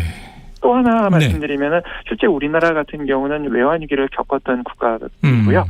사실상 이제 통화의 성격이 이제 자국 통화 형태로 유통되는 통화이기 때문에 이런 위험도가 실제로 상당히 있어서 그런 관점에서는 한미 통화 수합 역시 좀 더 적극적으로 추진하실 필요는 있다고 생각됩니다. 적극적인 추진이 필요하다. 그 다음에 언급해 주신 게 이제 기준금리 문제입니다. 우리도 금리 인상을 단행은 했지만 환율은 잡히지 않았는데요. 아까 이 통화당국의 커뮤니케이션 미스를 잠깐 언급해 주셨어요. 이게 어떤 내용입니까? 예를 들어서 이런 겁니다. 이제 우리도 기준금리를 인상하긴 했는데 미국에서 75bp라고 부르는 0.75%포인트 금리 인상이 이루어질 정도의 물가 상승이 이루어지고 있는 상황 하에서 우리가 이제 연말까지 0.25%포인트, 25bp라고 부르는 약간 3분의 1 수준의 금리 인상이 지속될 것이라고 이야기하는 거는 사실상 한국과 미국의 금리 격차가 상당 부분 있을 거라고 이야기를 하는 것과 동일하고요. 이제 그렇게 되면 시장에서는 우리나라 통화 가치가 대거 폭락하겠구나라고 생각할 수밖에 없게 됩니다. 그렇게 되면 그러한 시장의 기대가 연결되면서 실질적으로 우리나라 통화 가치가 크게 떨어지게 되고요. 근데 이런 부분들이 상황을 좀 어렵게 만드는데도 일조한 것이기 때문에 이제 이러한 통화정책 기조에 대한 좀 더 수정이 필요한 것으로 판단됩니다. 네, 자 수정이 조금 이루어지는 걸까요? 이 현재 한미 간 이 금리는 0.75%포인트 차이가 벌어져 있습니다. 자, 이창용 총재가 희생이 있더라도 물가를 잡겠다. 또 이 빅스텝 가능성을 열어뒀다. 이렇게 이제 해석이 됐는데 통화당국이 어느 정도 수준의 금리 인상을 단행할 것으로 예상하십니까? 이렇게 말씀드려야 되겠습니다. 현재와 같은 상황은 글로벌 금융시장에서의 불안, 그다음에 전반적인 변동성이 커져 있기 때문에 통화당국에서는 특정한 금리 인상폭을 이야기하기는 좀 어렵다고 인식하시고 정책 대응을 하는 것이 필요하다는 것입니다. 무슨 말이냐면 실질적으로 우리가 상황에 따라서 50bp라고 부르는 0.5%포인트의 인상도 할 수 있고요. 25bp라고 부르는 0.25%포인트 인상도 할 수 있고 심지어는 상황에 따라서는 0.75%포인트의 인상도 가능하다라고 상황을 열어놓고 대응을 하시는 게 현재 상황에서는 보다 중요한 포인트가 될 것 같습니다. 네, 자 열어놓고 봐야 한다. 그만큼 이제 유연성, 어떤 급격성이 있는 시장이다라는 거죠. 자, 추경호 경제부총리, 물가와 환율을 위해서는 금리 인상을 해야 하지만 가계부채 부담이 커지는 문제도 있다. 아까 교수님이 딱 정리해 주신 그 내용인데요. 자, 가계 부담을 덜어줄 정책의 도입도 필요할까요? 물론입니다. 현재 금리 인상을 잘 못할 것으로 보고 우리나라 통화 가치가 이제 크게 떨어졌는데 금리 인상을 왜 잘 못할 것으로 보고 있냐면 현재 한국 경제의 가계부채를 비롯한 상황이 기업의 이제 실적도 그렇고 이런 부분들이 악화된 것으로 판단하고 있기 때문에 이제 이런 부분들이 금리 인상을 주저하게 만들거나 금리 인상을 실질적으로 하기 어렵게 만들 것으로 해외에서 평가하게 만드는 요인이 되겠습니다. 그래서 이런 요인들을 극복하기 위해서는 금리 인상에도 불구하고 가계와 기업의 부담을 줄여줄 수 있는 방안이 필요하다고 보는 것이고요. 이제 이러한 방안에 있어서 좀 더 적극적인 대응이 필요하고 거기에는 이제 몇 가지가 가능할 것 같습니다. 이제 첫 번째는 일단 금리 인상의 가장 큰 부담은 원리금 상환 부담이 증가하는 것이거든요. 그래서 이런 금리 인상에 따른 원리금 상환 부담을 줄여줄 수 있는 정도의 조세나 이런 부담을 좀 줄여주는 거. 그다음에 이제 매우 생활이 어려운 여건에 처할 수 있는 분들에 대해서는 이제 지원을 강화하는 이제 이런 노력들이 함께 있어야 될 것으로 판단됩니다. 네, 자 조세 조정도 필요하고 취약계층에 대한 적극적인 이 지원 대책이 필요하다.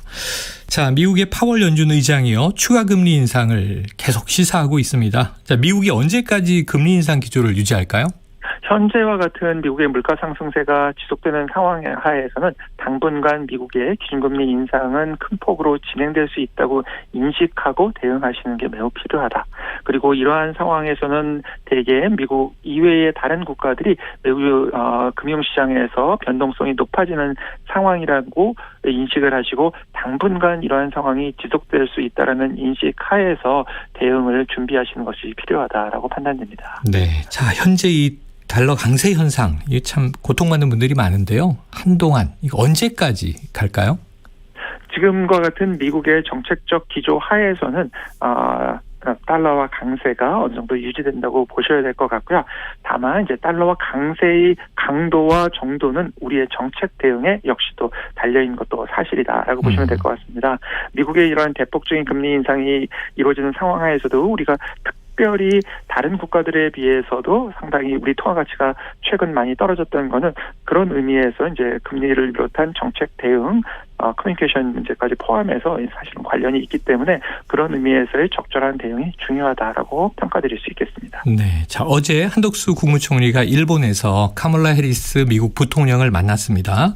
이 미국의 인플레이션 감축법에 대해서 이제 긴밀한 협의하에 해소 방안을 계속 모색해 나갈 것이다. 이건 사실은 이제 대통령 해외 순방 이후에 또 같은 좀 원론적인 답변인데요. 어떻게 들으셨습니까? 사실 이제 우리가 미국과의 협력 관계를 계속 강화해 나가는 건 매우 중요하다고 보여지고요.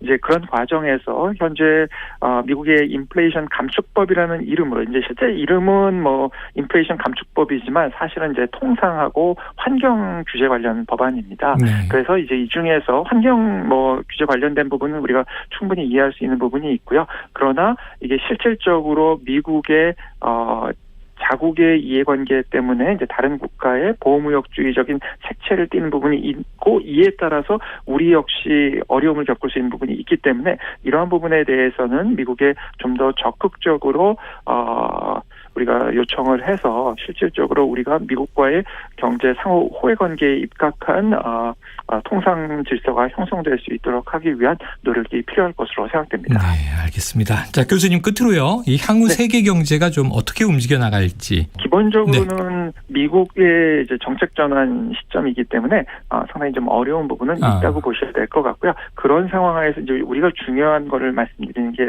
더 중요할 것 같은데, 네네, 맞습니다. 사실은 이게 우리가 위기라고 생각하고 이거에 적절히 대응한다라는 자세를 가질 때는 정말로 심각한 위기까지는 전개되지 않고 물론 이제 어려움이 그렇다고 없는 것은 아니지만 그럼에도 불구하고 이게 뭐 위기가 아닐 것이다 또는 뭐 별 문제 없을 것이다라고 하고 사실은 이 대응이 적절히 이루어지지 않을 때 그때 진짜 위기가 온다라고 꼭 말씀드리고 싶습니다. 네.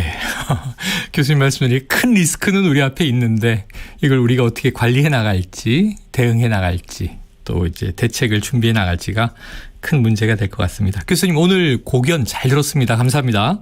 네, 감사합니다. 예, 지금까지 성태윤 연세대 경제학부 교수였습니다.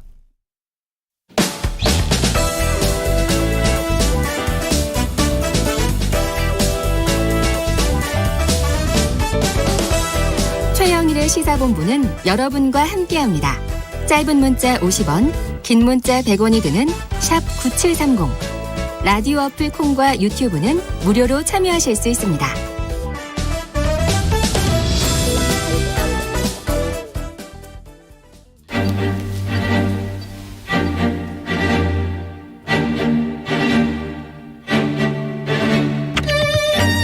네, 정치권의 각종 핵심 관계자, 핵관들이 있습니다. 자, 하지만 시사본부에는요, 여의도 정치의 핵심을 꿰뚫는 여의도 정핵관이 있습니다. 오늘은 이 정핵관 중에서도 좀 클래스가 다른 고수 두 분이 나오셨습니다. 자, 김재원 전 국민의힘 최고위원 그리고 정봉주 민주당 교육연수원장이 나오셨습니다. 두 분 어서 오십시오. 안녕하세요. 예, 안녕하세요. 야, 이름하여 이 유튜브 제목도 봉원 반점 이렇게 있더라고요. 그렇죠. 끝났죠, 이제. 예. 예. 무협영화 안에서 보면 반점 안에서 고수들이 막 대결을 펼치지 않습니까? 뭐 그래 시작을 좀 잘했는데 네. 홍준표 후보 비방 사건으로 중단됐죠. 불미스러운 또 설화가 있었네요. 네. 사건이 있어서 중단됐습니다. 그거를 지금 시사본부에서 재연하도록 합니다. 봉원 반점. 자, 이게 김재원 의원님은요, 산티아고 순례길 다녀오셔서 제가 딱 처음 뵙고, 야, 청년이 돼서 오셨다. 너무 맑아지셨는데, 최근에 다시 좀 어두워지신 것 같아요. 그 요즘 뭐 상황이 저도 잘 모르는 일을 해명을 하려니 대신 해명하려니 참 어려워요. 그러니까 거기다가 대변인이면 대통령을 대신해서 대통령의 말을 전달하는 분인데 대변인과 부대변인이 부대변인 또 대변인을 대신해서 전달하는 분인데 대변인과 부대변인 말이 달라지니까 아니 뭐 이게 이제 저 헛갈리고 꼬이고 그리고 그걸 제가 또 이 해명을 강요당하니까 참 답답해요. 외신 대변인도 계시고 이게 해외는 직접 다녀와야 좋지 타인이 다녀온 걸 전하는 건 힘든 것 같아요. 그래도 외신 대변인은 그 또 지금 굉장히 많은 언론에서 대통령이 미국 의원들 또 미국 대통령을 비방했다라고 보도를 하고 있고 뭐 이디어트라는 표현도 쓰고 차마 좀 발음하기 어려운 F로 시작하는 그런 것까지 번역을 해서 번역을까지 해서 막 그 기사화하고 있는데 그것도 좀 바로잡았으면 좋겠어요. 네네. 자, 우리 저 봉도 상임 이렇게 하고 계속 모셨었는데 이제 더불어민주당 교육연수원장 당직을 맡으셨어요. 어떤 교육을 하시는 겁니까? 원래는 저희가 권리당원이 150만 명까지 대폭 늘어나서 권리당원분들을 교육시켜야 되는데 제가 지금 직무유기로 쫓겨날 판이 됐어요. 당원들 교육할 시간에 윤석열 정부 참교육 시전을 하고 있습니다. 윤석열 정부를 교육시키고 있어요. 지금 당장은 이제 김재원 의원님 포함하여. 김재원 의원도 교육을 시켜야 되는데 워낙 들이받는 스타일에서 교육이 잘 안 돼요.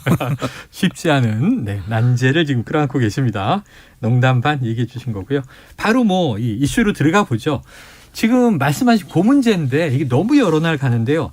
날리면이냐 바이든이냐 이거 더 묻지 않으려고 했습니다. 그런데 학설이 계속 나와서 바이든, 날리면, 날림은, 발리면 이 분파가 막 난무하고 있는데 이 김 전 최고께서 바이든에 설을 내셔서 저 이게 초기 제 생각하고 똑같거든요. 그러니까 국회에서 승인 안 해주면 이 바이든에 그러니까 바이든한테 면이 안 서서 어떡하나 이런 뜻인 거죠. 저는 그 단어가 어떻게 들리든 어떻게 말씀을 하셨든 결국 취지는 그 말이었다고 봐요. 거기에 뭐 비속어가 섞였는지 안 섞였는지 그거는 이제 논외로 하고 그리고 실제 또 상황이 그게 맞고 또 이렇게 해야 이제 비문이 안 되죠. 저 문법과 저 전후 맥락에 맞는 이야기죠. 근데 이제 그렇게 이야기를 했을 것 같은데 뭐 다르게 보도를 하거나 또는 뭐 다르게 설명을 하니까 저도 들어봤어요. 들어봤는데 무슨 말인지 사실 잘 안 들리더라고요. 우리가 이제 옛날에 학력고사 세대이기 때문에 학력고사 세대인데다가 우리는 듣기평가도 안 했잖아요. 그때 안 한 듣기평가를 요즘 이렇게 연습을 해봐도 잘 안 되더라고요. 잘 안 되시더라. 잘 안 들리신다. 자, 교육연수 원장, 정 원장님 이렇게 불러야 되겠네요. 자, 원장님은 역시 교육 전문가답게 니은과 비읍은 헤르츠가 다르다. 자, 음성학적 분석을 하셨어요. 한 음성 전문가가 그 SNS에다 올려놓은 거고요. 그 음성 스펙트럼 분석 그 기구는 프라시라고 하는 것을 썼다고 버전 6. 그래서 많은 분들이 봤을 겁니다. 그리고 이제 그걸 직접 그 파일을 들어보니까 어제도 이제 뭐 다른 데서 얘기했지만 제가 이제 파열음 이런 거 우리가 잘 알잖아요. 그런데 폐쇄음이라는 건 또 잘 몰라요. 폐쇄음. 입이 닫히면서 이제 나는 발음이라고 그래갖고 비읍 같은 경우는 이제 폐쇄음이라고 하고 있고 니은은 비음이라고 이렇게 표현을 한답니다. 니은, 비음. 그래서 파열음의 헤르츠가 제일 높고 그다음에 폐쇄음이 그다음으로 높고 비음은 낮습니다. 그래서 한 200에서 300대 정도가 비음이고 그 비음 그러니까 니은이죠. 니은. 날리면이냐 바이든이냐라고 하는 것을 판정하기 위해서 헤르츠가 어느 정도 나오는가 분석을 해봤더니 첫 단어에서 1000헤르츠가 넘게 나왔으니 이것은 폐쇄음 비읍에 해당한다. 니은은 아니다. 니은은 명백히 아니다. 왜냐하면 비음은 아니다. 음성을 어제도 이제 항상 그러지만 이 뇌는 정보를 눈과 귀로 접수하면서 스스로 갖고 있는 내부의 정보로 보정해서 듣는 기능이 있어요. 그러니까 편견이 많이 있고 이른바 이제 바이어스가 낀다 이런 표현들을 하잖아요. 네네. 그래서 누가 이럴 것이다라고 하게 되면 뇌는 그쪽으로 경도가 돼요. 네네. 그러니까 저쪽에서 MBC 보고 많은 사람들이 이렇게 들렸다라고 하는 것도 전혀 그 부정되는 학설은 아니지만 네네. 그러나 가장 정확한 건 결국은 음성 분석 시스템을 가동시켜 봤다. 네. 그러니까 적어도 바이든인지 아닌지 그거는 계속 국힘에서 얘기를 했으면 좋겠어요. 네. 올해 갈수록 이제 이건 그 민주당한테 유리하고 국민들한테 스트레스가 높아지면서 저분 빨리 좀 갔으면 좋겠다 어딘가에.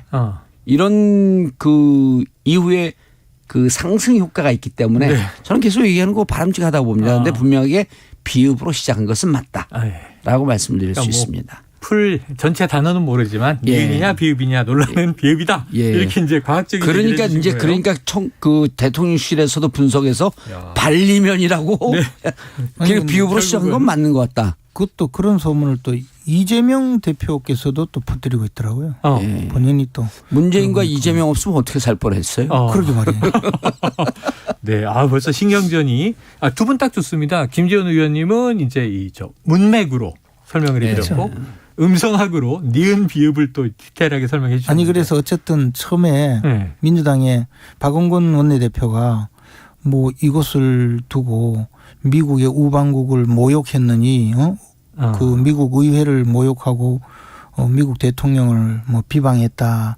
그리고 부적절한 단어를 썼다 하면서 이제 결국은 외교 참사다라고 공격을 하면서 시작했잖아요. 네. 그때는 아직 언론에 보도가 되기도 네. 전인데 그렇게 해서 이게 사실은 우리 정봉주 의원님 말씀하신 대로 그렇게 규정을 하고 또 보도가 그렇게 나가고 시작을 하니까 언급결에 그런 대통령이 마치 미국 의원들 내지 미국 의회를 비방한 것처럼 이렇게 방향이 그렇게 정해져 버린 거죠. 그리고 나서 대통령실에서는 그 내용을 제대로 확인을 하고 대응을 했어야 되는데 그 부분에 대해서 좀 소홀했던 건 사실이고 그것이 이제 이렇게 일을 키운 거죠. 사실은 미국과는 관계없는 국내에 지극히 그 국내 정치 상황에 대해서 대통령으로서 걱정스러운 한탄조의 말을 한 것인데 그것이 이제 악의적인 야당의 중상모략에 의해서 왜곡되고 또 언론도 뭔가 목적이 있는 듯한 그런 편집 과정을 거쳐서 결국은 잘못 알려지게 됐다. 언론과 야당의 책임이 크다 이렇게 얘기해 주신 거예요. 책임이라기보다는 아주 그 나라가 잘 되는 꼴을 못 보는 그런 수준의 비방이 아니었나 하는 생각이 드는 거죠. 반론이 있으십니까? 이 방송을 국민들이 좀 많이 들었으면 좋겠어요. 네네네. 지금 많이 듣고 계세요. 많이 듣고 계세요. 그리고 김재원 의원과 국힘의 지금 대표 주자로 나오신 거거든요. 네네네. 국힘에 저만한 인재가 없어요. 아주 훌륭한 인재입니다. 그리고 지금 국힘을 대표해서 하는 발언이 저런 내용을 대표해서 발언한다 그러면 국민들의 스트레스 지수는 올라갈지 내려갈지 이제 국민들이 판단하죠. 청취자분들의 의견을 제가 잘 보고 있겠습니다. 그리고 중요한 게 이제 여기에서 바이든에다가 매몰되면 그 앞에 비속어를 썼느냐 안 썼느냐라고 하는 것은 사실은 대통령실에서 부인하지 않는 것으로 봐서 비속어는 쓴 것으로 보인다. 그럼 여기서 이제 우리가 또 아니라고 나중에 또 부연 설명을 했어요. 아니다. 그것도 좀 그 부인하려면 좀 일찍 하시든지. 그래서 이제 제가 무슨 말씀을 드리냐면 그런 것이 이제 차질이 있었다는 거죠. 대응에. 원래 아마추어 정권은 차질 있는 거 다 이해합니다. 그래서 아마추어 정권이라고 하는 건 스스로 인정한 건 참 잘하신 것 같고 닉슨 대통령이 많은 사람들이 그렇게 알고 있거든. 워터게이트 도청 사건 이후에 그러니까 미국 역대 대통령 역사에서 탄핵 절차에 밟은 게 닉슨과 트럼프 두 분입니다. 네네. 그런데 닉슨도 탄핵 절차가 진행되는 와중에 사임을 해갖고 하야를 했죠. 그래갖고 중단이 됐는데 잘 알려지지 않은 내용이 하나 있는데 보통 워터게이트 도청 사건보다도 하지 않았다라고 하는 거짓말이 탄핵의 사유가 됐다라고 이렇게도 알고 있는데요. 수사하는 과정에서 아주 곤혹스러운 게 나타납니다. 뭐냐면 닉슨 대통령을 주위에서 모셨던 사람들의 증언인데 상습적인 저열한 욕설이라고 하는 대목이 나와요. 그래서 상습적으로 계속 욕을 하고 비속어로 쓰고 그런데 이게 미국도 우리하고 마찬가지로 공무원의 품위 유지 의무 위반입니다. 근데 이게 메인 탄핵건은 안 되지만 탄핵의 공무원법 위반이라고 하는 보조축은 되는 거예요. 그래서 공직자가 특히 고위공직자가 상습적인 저열한 비속어를 쓰는 것은 대단히 위험하다. 그리고 이것은 공무원의 품위 유지 의무 위반이기 때문에 단순히 법 위반이지만 이것이 자칫 잘못했고 헌법 위반 상황으로 가게 되면 누구와 똑같은 길을 또 한 번 걷게 된다. 말씀을 좀 경고드리고 싶습니다. 예, 참.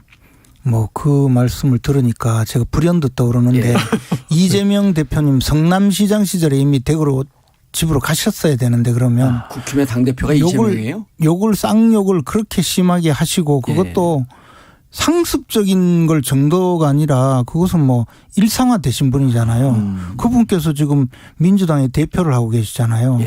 이까지 오시면 안 되죠. 성남시장 시절에 이미 가셨어야죠. 윤석열 대통령은 나도 비속어에는 내공이 있다 그래갖고 국제적으로 한번 해본 거예요? 에이, 그 사실은 사실관계가 틀리다.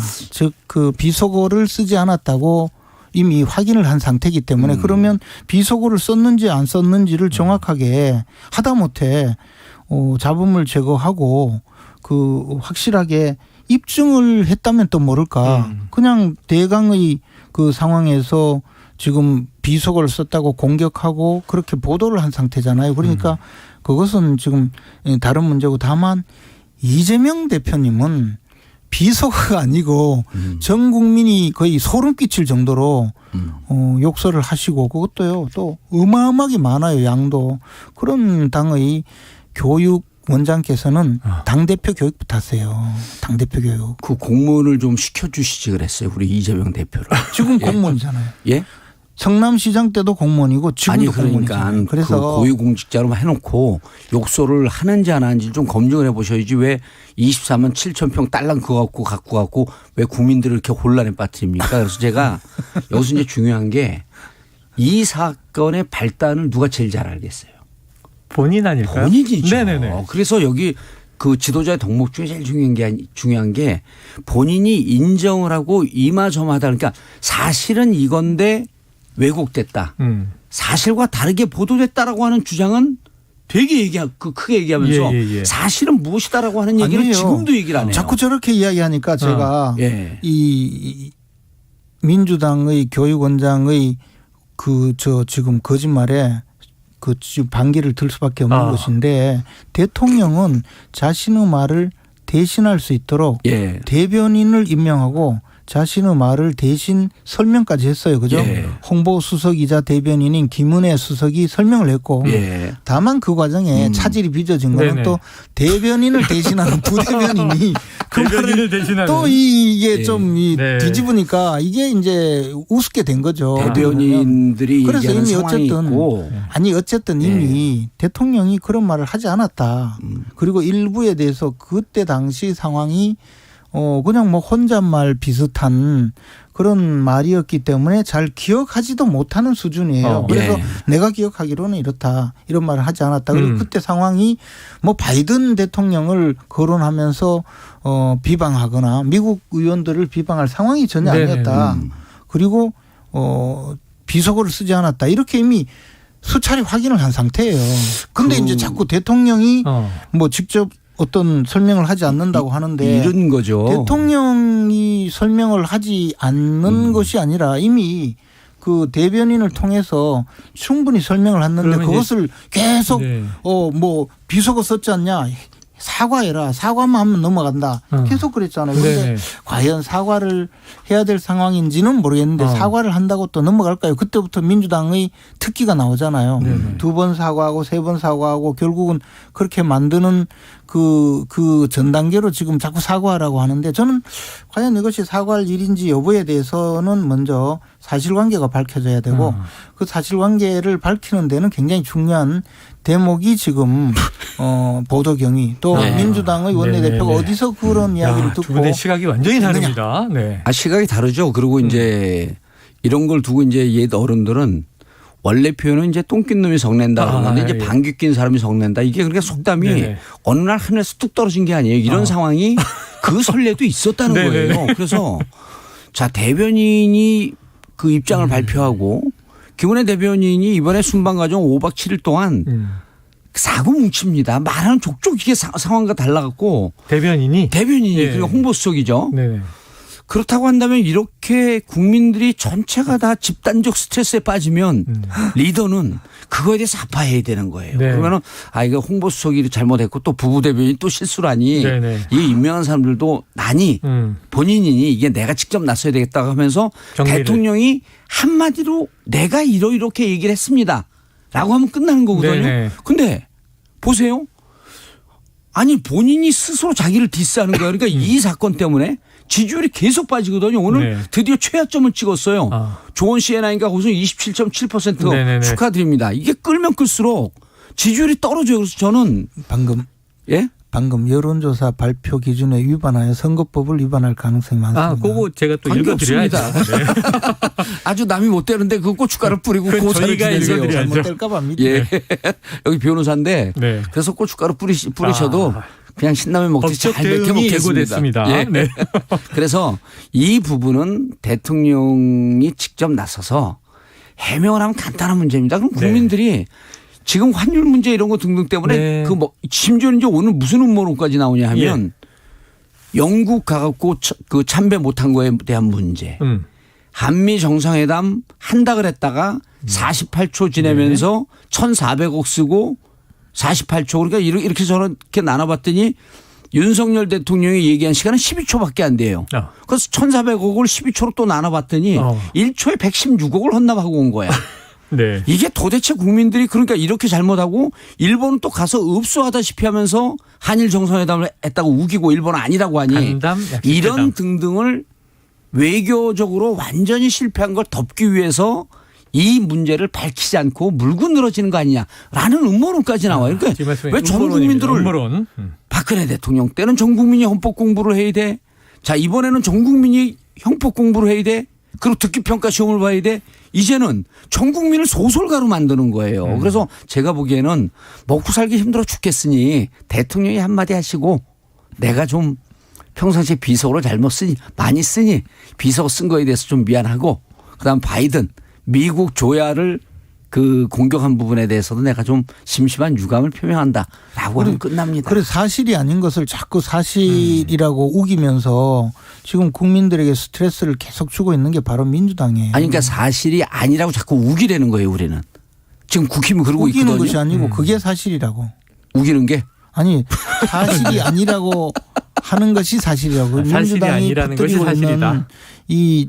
그 악의에 찬 허위 선전에 대해서 사실은 이렇게 말할 수밖에 없는 상황이었는데 다만 그 부분에 대해서 지금 대통령이 그 나름대로는 충실하게 해명을 하고 있는 거예요. 근데 그 김지현 의원님을 보면 이 그 두상독으로 이게 천재적이거든요. 네네. 행정고시하고 사법고시 두 개를 패스하는데 저렇게 나올 때 항상 비방이 뒤따라. 아니 그 국힘에서 정말 빼어난 인재인데 근데 저런 분이 본인이 직접 관련되어 있지도 않고 듣기 평가에도 이렇게 탁월한 재능이 없는데 계속 설명을 하면서 이게 그 혀가 꼬이거든요. 네.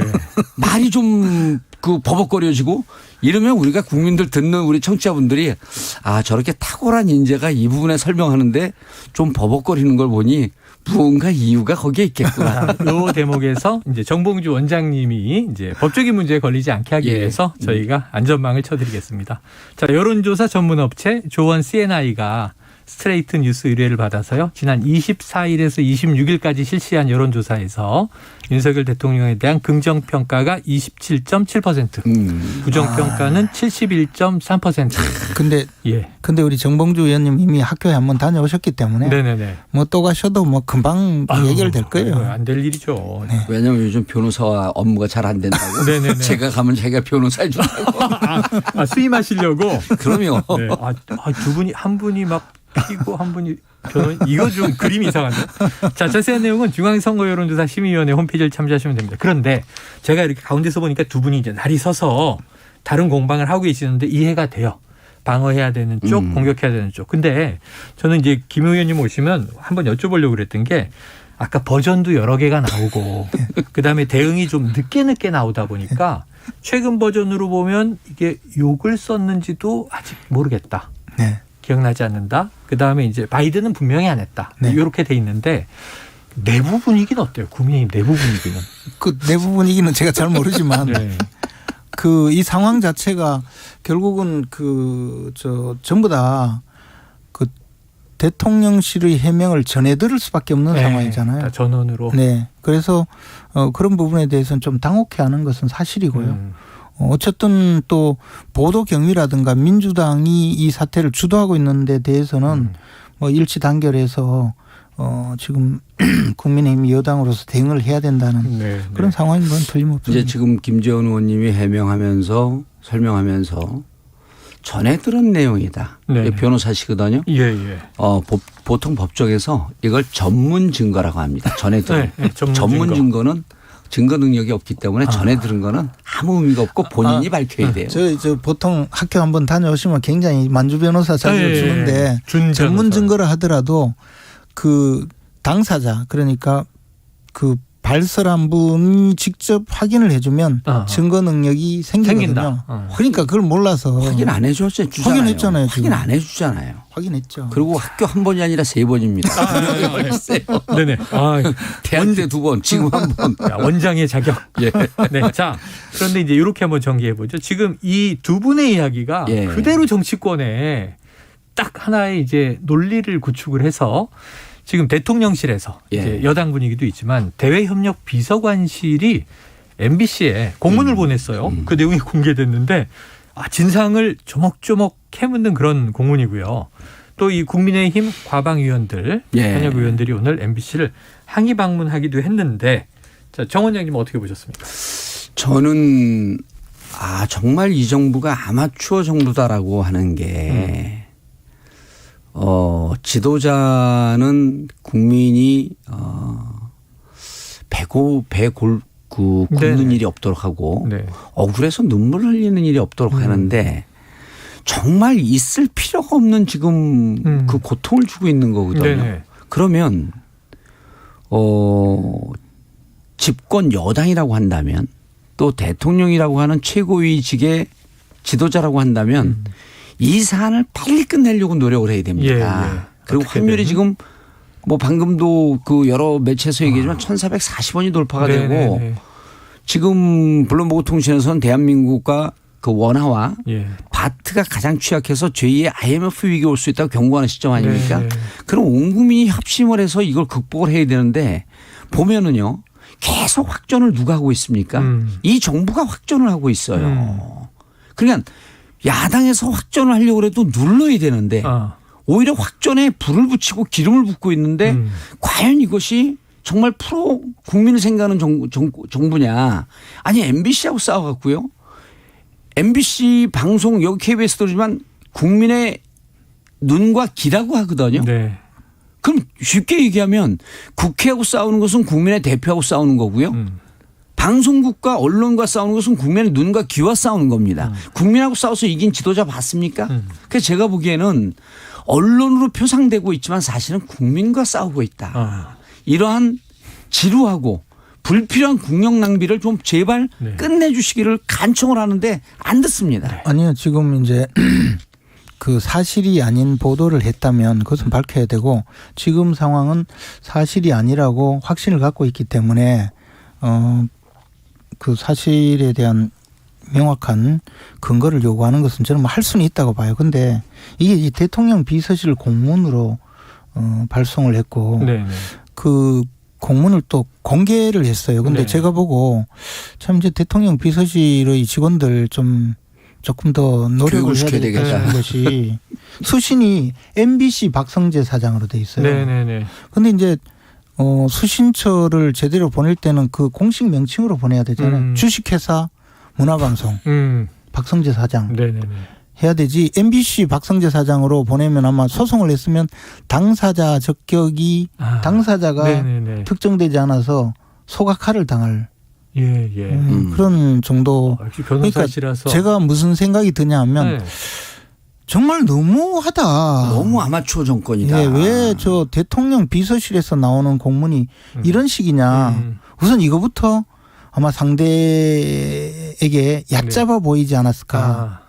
그리고 내용 부분에 대해서는 뭐 충분히 저는 이 상황을 그 규정하면서 물어볼 수 있다고 봐요. 네. 근데 형식이 내용을 지배하잖아요. 맞아요. 이런 식으로 하면 네. 상대가 어떻게 생각하겠어요.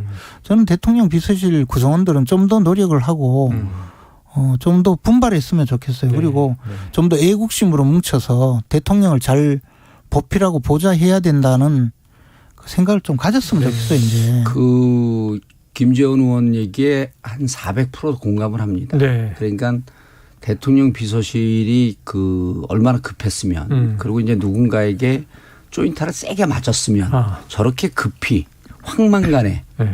제대로 될 소각하 당할 정도의 좀 그 부실한 네. 이러한 그 공문을 공문을? 보내느냐라고 하면서 그럼 이것을 이런 거를 일삼는 사람들 우리가 아마추어 집단이라고 합니다. 그래서 아마추어 정권이라고 하는 걸 비판하는 데 대해서 저는 400% 공감하고요. 저는 아마추어 정권이라고 비판한 적이 없고 예, 그렇게 들려요. 대통령실 직원들. 대통령실 직원들이 조금 더 일부 직원들.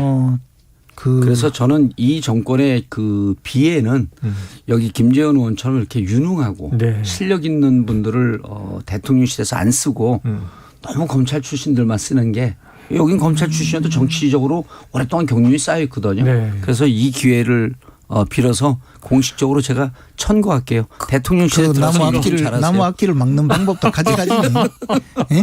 나무 앞길을 막는 저런 방법도. 인재를 여기 와서 방송할 때가 아니에요. 지금 대통령실에 들어서 보좌할 때지. 도움이 되는 말씀인지 참. 도움 될 리가 없죠.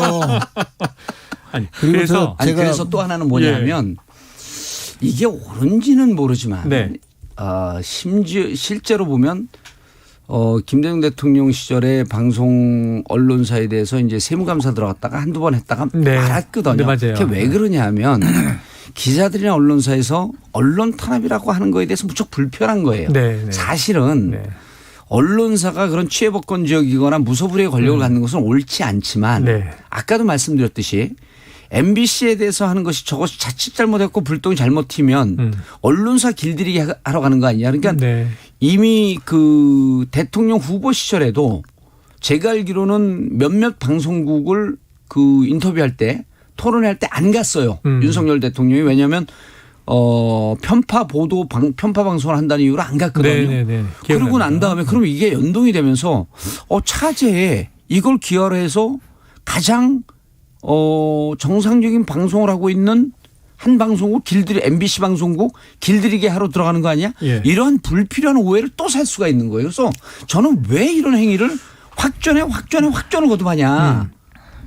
그래서 너무나 무모한 전쟁을 계속하고 있다. 자꾸 저렇게 이제 특정 방송사 내지 언론사를 두둔하는 척하면서 사실은 이 상황이 마치 그 윤석열 대통령 또는 대통령실이 지금 거짓말을 하는 것처럼 몰아붙이면서 궁극적으로는 미국과의 관계에서 대통령이 미국 의회를 비방한 것처럼 그렇게 계속 주제를 끌고 가고 있거든요. 동맹 훼손이다. 그래서 이런 부분에 대해서는 사실관계를 분명히 밝힐 필요가 있다고 보죠. 그런데 저는 다만 과연 문화방송이 이런 공문을 보내면 사실을 이실직고하겠습니다라고 했을까에 대해서도 바로 언론 자유 탄압이다 하는 아니 항의가 나오죠. 그보다도 하여튼 과연 이게 실익이 있었는가 공문에 실익이 그런 있었는가 의미에 대해서는 굉장히 비관적으로 생각합니다. 이건 이제 법적 조치가 막 들어가는 중이에요. 대통령실은 안 한다고 했지만 당에서 하고 시의원이 했고 공문을 했고 그다음에 우리는 안 한다고 하면서 뭐 왼손이 하는 일을 오른손이 모르게 하는 무슨 성경 말씀입니까? 그것도 아니고 웃기는 얘기고 제가 말씀드리고 싶은 것은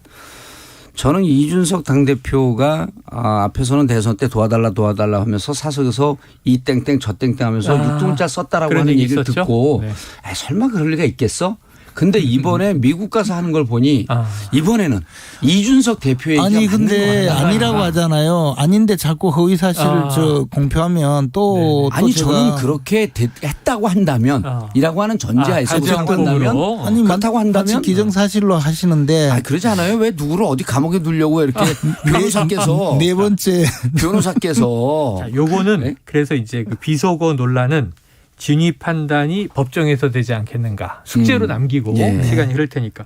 이게 지금 아니 이준석 당대표 얘기가 이해는 가더라. 아니 이준석이라는 이름을 딱 꺼내셔서 다음 이슈에 다음 이슈. 그래요. 김재원 의원님이 요거 좀 궁금해서. 근데 이제 이준석 다루기 전에 한동훈이라는 이름이 먼저 나온 것이 지금 어제는 헌재에서 변론했잖아요. 지금 이른바 검수완박, 검경수사권 조정안 가지고 권한쟁의 이제 심판을 다투고 있는데, 근데 이게 한동훈 장관이 전당대회 차출설이 있어서 선거와 당내 이제 헤게모니에는 전문가시니까 이 사실입니까?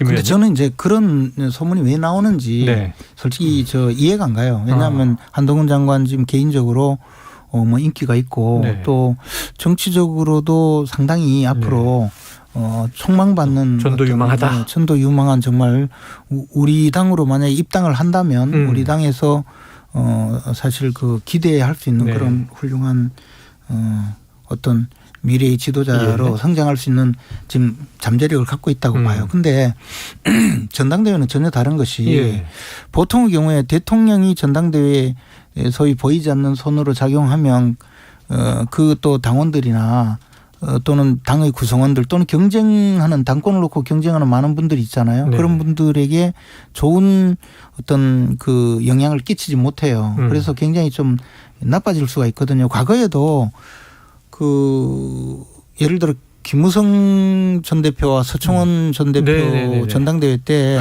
뭐 당연히 서청원 대표를 지지하는 그런 마음이 있었겠죠. 박심은 그랬죠 당시에. 그 청와대에서. 그리고 실제로 도와줄 수도 있었을 거예요. 근데 결국은 안 되잖아요. 안 되죠. 그런데 지금 한동훈 장관이 만약에 장관직을 그만두고 전당대회에 출마를 한다면 그것은 완전히 윤석열 대통령의 보낸 사람이 되잖아요. 그게 과연 바람직할지 첫째. 두 번째 결과를 어떻게 받아들여야 될지 두 가지 면에서 상당한 모험인데 저는 그런 당초부터 그럴 가능성은 저는 크지 않다고 지금 봐요. 김 의원님도 이제 막 이게 의구심과 난색을 표하셨는데 이런 이야기는 어디서 흘러나오는 걸까요? 그건 뭐 이제 우리 당의 사정을 모르는 사람들이 그저 도상 연습하는 정도 또는 아예 사실 실현 가능성이 저는 없다. 별로 없다고 생각합니다. 그런 분들이 지어내는 이야기가 아닌가. 그리고 설사 그런 생각을 가지고 움직이는 분이 있다 하더라도 결과적으로 가면 그게 좀 어려울 겁니다. 저는 또 원장님이 있으시니까. 저는 이게 우리 당이 잘못되기를 바라니까 그게 아니라 이상한 이야기 하시겠죠. 차출설이 나왔다라고 하는 건 무척 깊고 큰 함의가 있는데 그렇다고 한다면 이준석 대표 찍어내리기에 그럼 주도 세력이 누구였었다라고 하는 게 드러나는 거예요. 한동훈 당대표를 차출한다? 누가 가장 원할까요? 윤석열 대통령이 가장 원하거든요. 그럼 당을 본인이 원하는 것으로 친정체제로 세팅하기 위해서 여기에 걸림돌이 되고 있는 이준석 당대표를 찍어내리기 위한 작업이 권성동 원내대표한테 문자 보낸 걸 보면 그때는 그 문자가 반신반의했는데 정말 이준석 찍어내리게 하는 정치적 작업을 대통령실에서 하고 있었구나라고 하는 것을 확증해 주는 거기 때문에 이건 정말 하지하책이거든요. 그런데 이런 얘기가 나오는 정당이고 그리고 또 하나는 뭐냐면 잘 나가다가 또 결국은 피의회 의원들이 정치하는 의원들이요 이런 겁니다. 한 번 속지 두 번 속냐. 그러니까 검찰 출신이 정의로운 세력이고 정치를 제대로 할 것 같다라고 하는 것에 대해서 이미 국민들 조원 CNI의 결과에 따르면 지금 5개월밖에 안 되는데 27.7%밖에 동일하지 않거든요. 그러면 이 정치 고수가 모여 있는 국민의힘 입장에서는 겉으로 말은 하지 않지만 이번에 당내 완전한 비주류고 비윤 세력이라고 하는 이용호 원내대표가 나왔는데 42표라고 하는 압도적인 표가 나와요. 깜짝 놀라죠. 당내 이렇게 대통령의 정치 행태, 잘못된 정치 행태에 대해서 반대하는 분들이 많구나. 그런데 여기에서 리틀윤이라고 하는 한동훈이 나온다? 저희는 쌍수를 들어 환영할 일이죠. 정당이 이렇게 망가지는구나. 아니 또 막상 한동훈 법무장관이 당대표가 되면 검사와 피고인, 검사당 피고인당 아니 그러니까 수사를 하고 정의를 국민의힘이 찾아가는 민주당이 피고인당. 제발 한동훈 당대표 되는 세월에 살고 싶습니다. 당대표 만드세요. 야, 두 분의 이해가 조금 맞아가나요? 아니 당대표 만드세요. 하셨지만. 저희는 너무 환영합니다. 제가 오픈 프라이 하면 머리 하면 저도 가서 찍어드릴게요. 벌써 보니까요. 뭐 총선에서 이 배현진 의원 지역구 얘기도 나오고 언론에는 뭐 여러 얘기가 파다해요. 그런 이야기도 그 서울에 우리 당 지금 현직 국회의원 몇 명 되지도 않거든요. 그것도 지난번에 당선되어서 지역구 국회의원으로 되신 분은 불과 한 손가락에도 그 많은 지역구를 두고 왜 일 잘하고 있는 배현진 의원 지역구를 또 굳이 지금 거론을 할까? 그 점에 대해서도 아주 잘못된 이야기라고 봐요. 잘못된 이야기. 그것도 당 내부에서 분란 일으키려는 분들이죠. 이 이슈는 말이죠. 내일 저희가 안철수 의원 인터뷰가 예정돼 있으니까 이게 당권에 관심 있으시잖아요. 한번 캐묻도록 하겠습니다. 그분은 아는 것도 없고 모르는 것도 없을 텐데. 뭔가 이제 또 의견을 주시겠죠. 자, 오늘 국민의힘 윤리위 열리잖아요. 근데 굉장히 뭐 어찌 보면은 제명 혹은 제명은 또 최고위 의결을 거쳐야 되니까 탈당 권고 이 정도 나올 것 같은 분위기였다가 오늘 기류가 좀 바뀌었습니다. 어떻게 예상하세요? 아니 기류가 뭐 저 윤리위원회는 정말 당의 당권이나 당의 여러 가지 그 내부 구성원들의 역학관계 이런 것을 고려하지 않고 독립적이고 중립적으로 결정을 해야 되는데 최근에 뭐 쓸데없이 오해를 받는 그런 일이 좀 있었어요. 그래서 어떤 예상과 관계없이 정말 윤리위원회에서 윤리위원회에서 갖고 있는 여러 가지 잣대에 맞춰서 그냥 결정을 했으면 좋겠어요. 자꾸 뭐 대통령 순방 중에 굳이 또 회의를 열어서 오해를 받고 또 뭐 무슨 또 오해를 받고 또 문자가 또 공개되어서 오해가 받고 이런 것이. 유상범 의원은 또 이제 위원회에서 사퇴하기도 하고. 유상범 의원은 따지고 보면 피해자죠.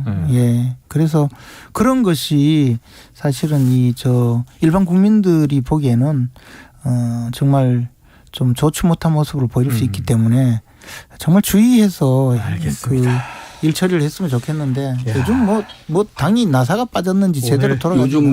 요즘 저는 발언할 기회가 없나요? 10초 드릴게요. 10초. 국힘은 한마디로 얘기하면요. 욕하면서 자꾸만 보게 되는 정상이 됐어요. 중독성이 있네요. 중독성이 있어요. 그러니까 당대표가 욕쟁이 대표니까 시간이 다 됐습니다. 구성원들도 욕만 해요. 오늘 이재명 대표 1개월도 여쭤봐야 되는데 시간 때문에 오늘 여의도 정핵관 김재원 전 국민의힘 최고위원 정봉주 더불어민주당 교육연수원장과 함께했습니다. 두 분 고맙습니다. 예, 감사합니다. 자, 시사본부도 오늘 준비된 시간 여기까지입니다. 저는 내일 낮 12시 20분에 다시 찾아뵙도록 하겠습니다. 자, 오늘도 청취해 주신 여러분 고맙습니다.